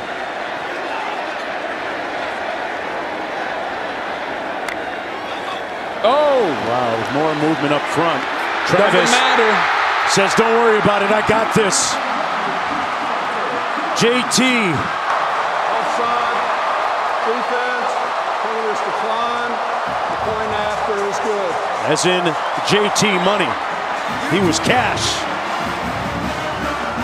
26 seconds to go. The Seminoles up by 3. Here he is right here. Gets the guy to jump off sides and says, you know what? It don't matter. I'm going to just go out there and stun on him. Gets the two-point conversion, almost ensuring that his team will not lose this game by a field goal for sure. And they got 26 seconds. Miami has 26 seconds to get in field goal range or score a touchdown to win this game. Coaches say Jordan Travis can be elite.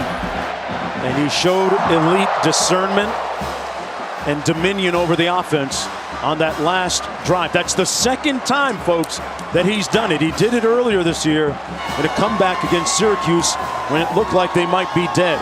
So he is a real maestro, Robert, when it comes to running that 2-minute drill. Yes, it is. He has confidence in that 2-minute drill. He made throws that people didn't think he could make during that 2-minute drill. And listen, man, we said who's going to be the hero? Who's going to be the hero at the end of this game? Whose name is going to be etched in stone? And you're looking at him right there, and his guys know it. But they got to finish this game and ensure that Miami can't come back. I'm going to start 1st and 10 from the 25. Let's go to the studio.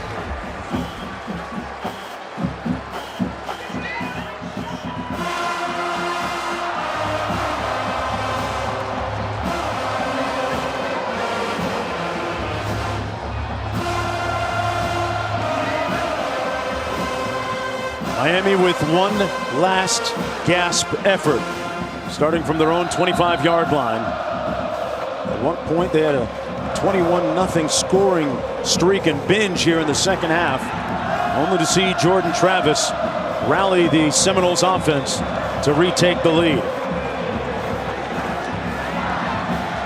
Oh, this stadium's going to be rocking like Coliseum right now, or Target, since they turned it into a Target, unfortunately. Miami doesn't have any timeouts remaining.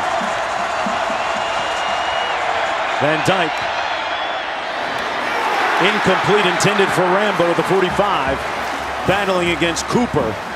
It'll be 2nd down and 10. 21 seconds to play. I don't blame Tyler Van Dyke for trying to go to his main man, Charleston Rambo. He's been a star all year. Expect him to continue to try to get to him and Will Mallory and Keyshawn Smith. They've got a plethora of weapons, but time is not on their side with 21 seconds. Saw the graphic. Last 5 Hurricane games decided by 4 points or less.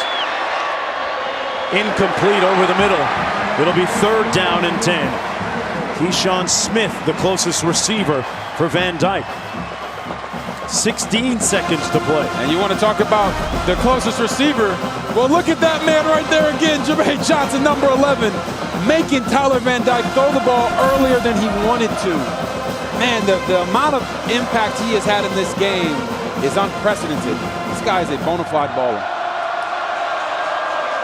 3rd and 10. Van Dyke lets it rip. Into traffic, incomplete. A big hit on Mallory as Cooper and he collide. Both getting up slowly. And it'll be 4th down and 10. Ashley gets his play to the quarterback. With 9 seconds to go, Hurricanes really in tough here. Yeah, it's a do-or-die situation right here. Honestly, I'm a little shocked that they didn't throw a flag there, maybe for targeting, but not targeting, just hitting a defensive receiver, but the corner was trying to catch the ball, and that's probably why they didn't call it. It was accidental contact. Here we go. Van Dyke finds his receiver at the 44, 2 seconds to go. Rambo, they got to get to work quickly. Got to spike and maybe get a play. Oh, wow, he took a long time before spiking. It took 3 steps on the drop back. Oh, my Lord. Tyler Van Dyke, what are you doing? And Mike Norvell seems to be indicating should be 0 time left. He took a 3-step drop and spiked it. Yeah. By rule, in order for the quarterback to spike the ball, there has to be 3 seconds on the clock. There were 2. Therefore, the ball game is over. Oh, my Lord. What an inglorious ending for the Hurricanes.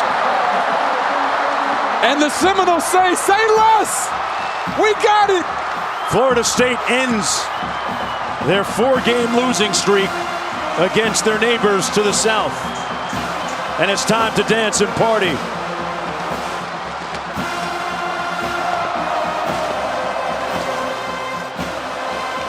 Another classic in this rivalry of 2 storied college football teams. But between them, they've got 7 national championships.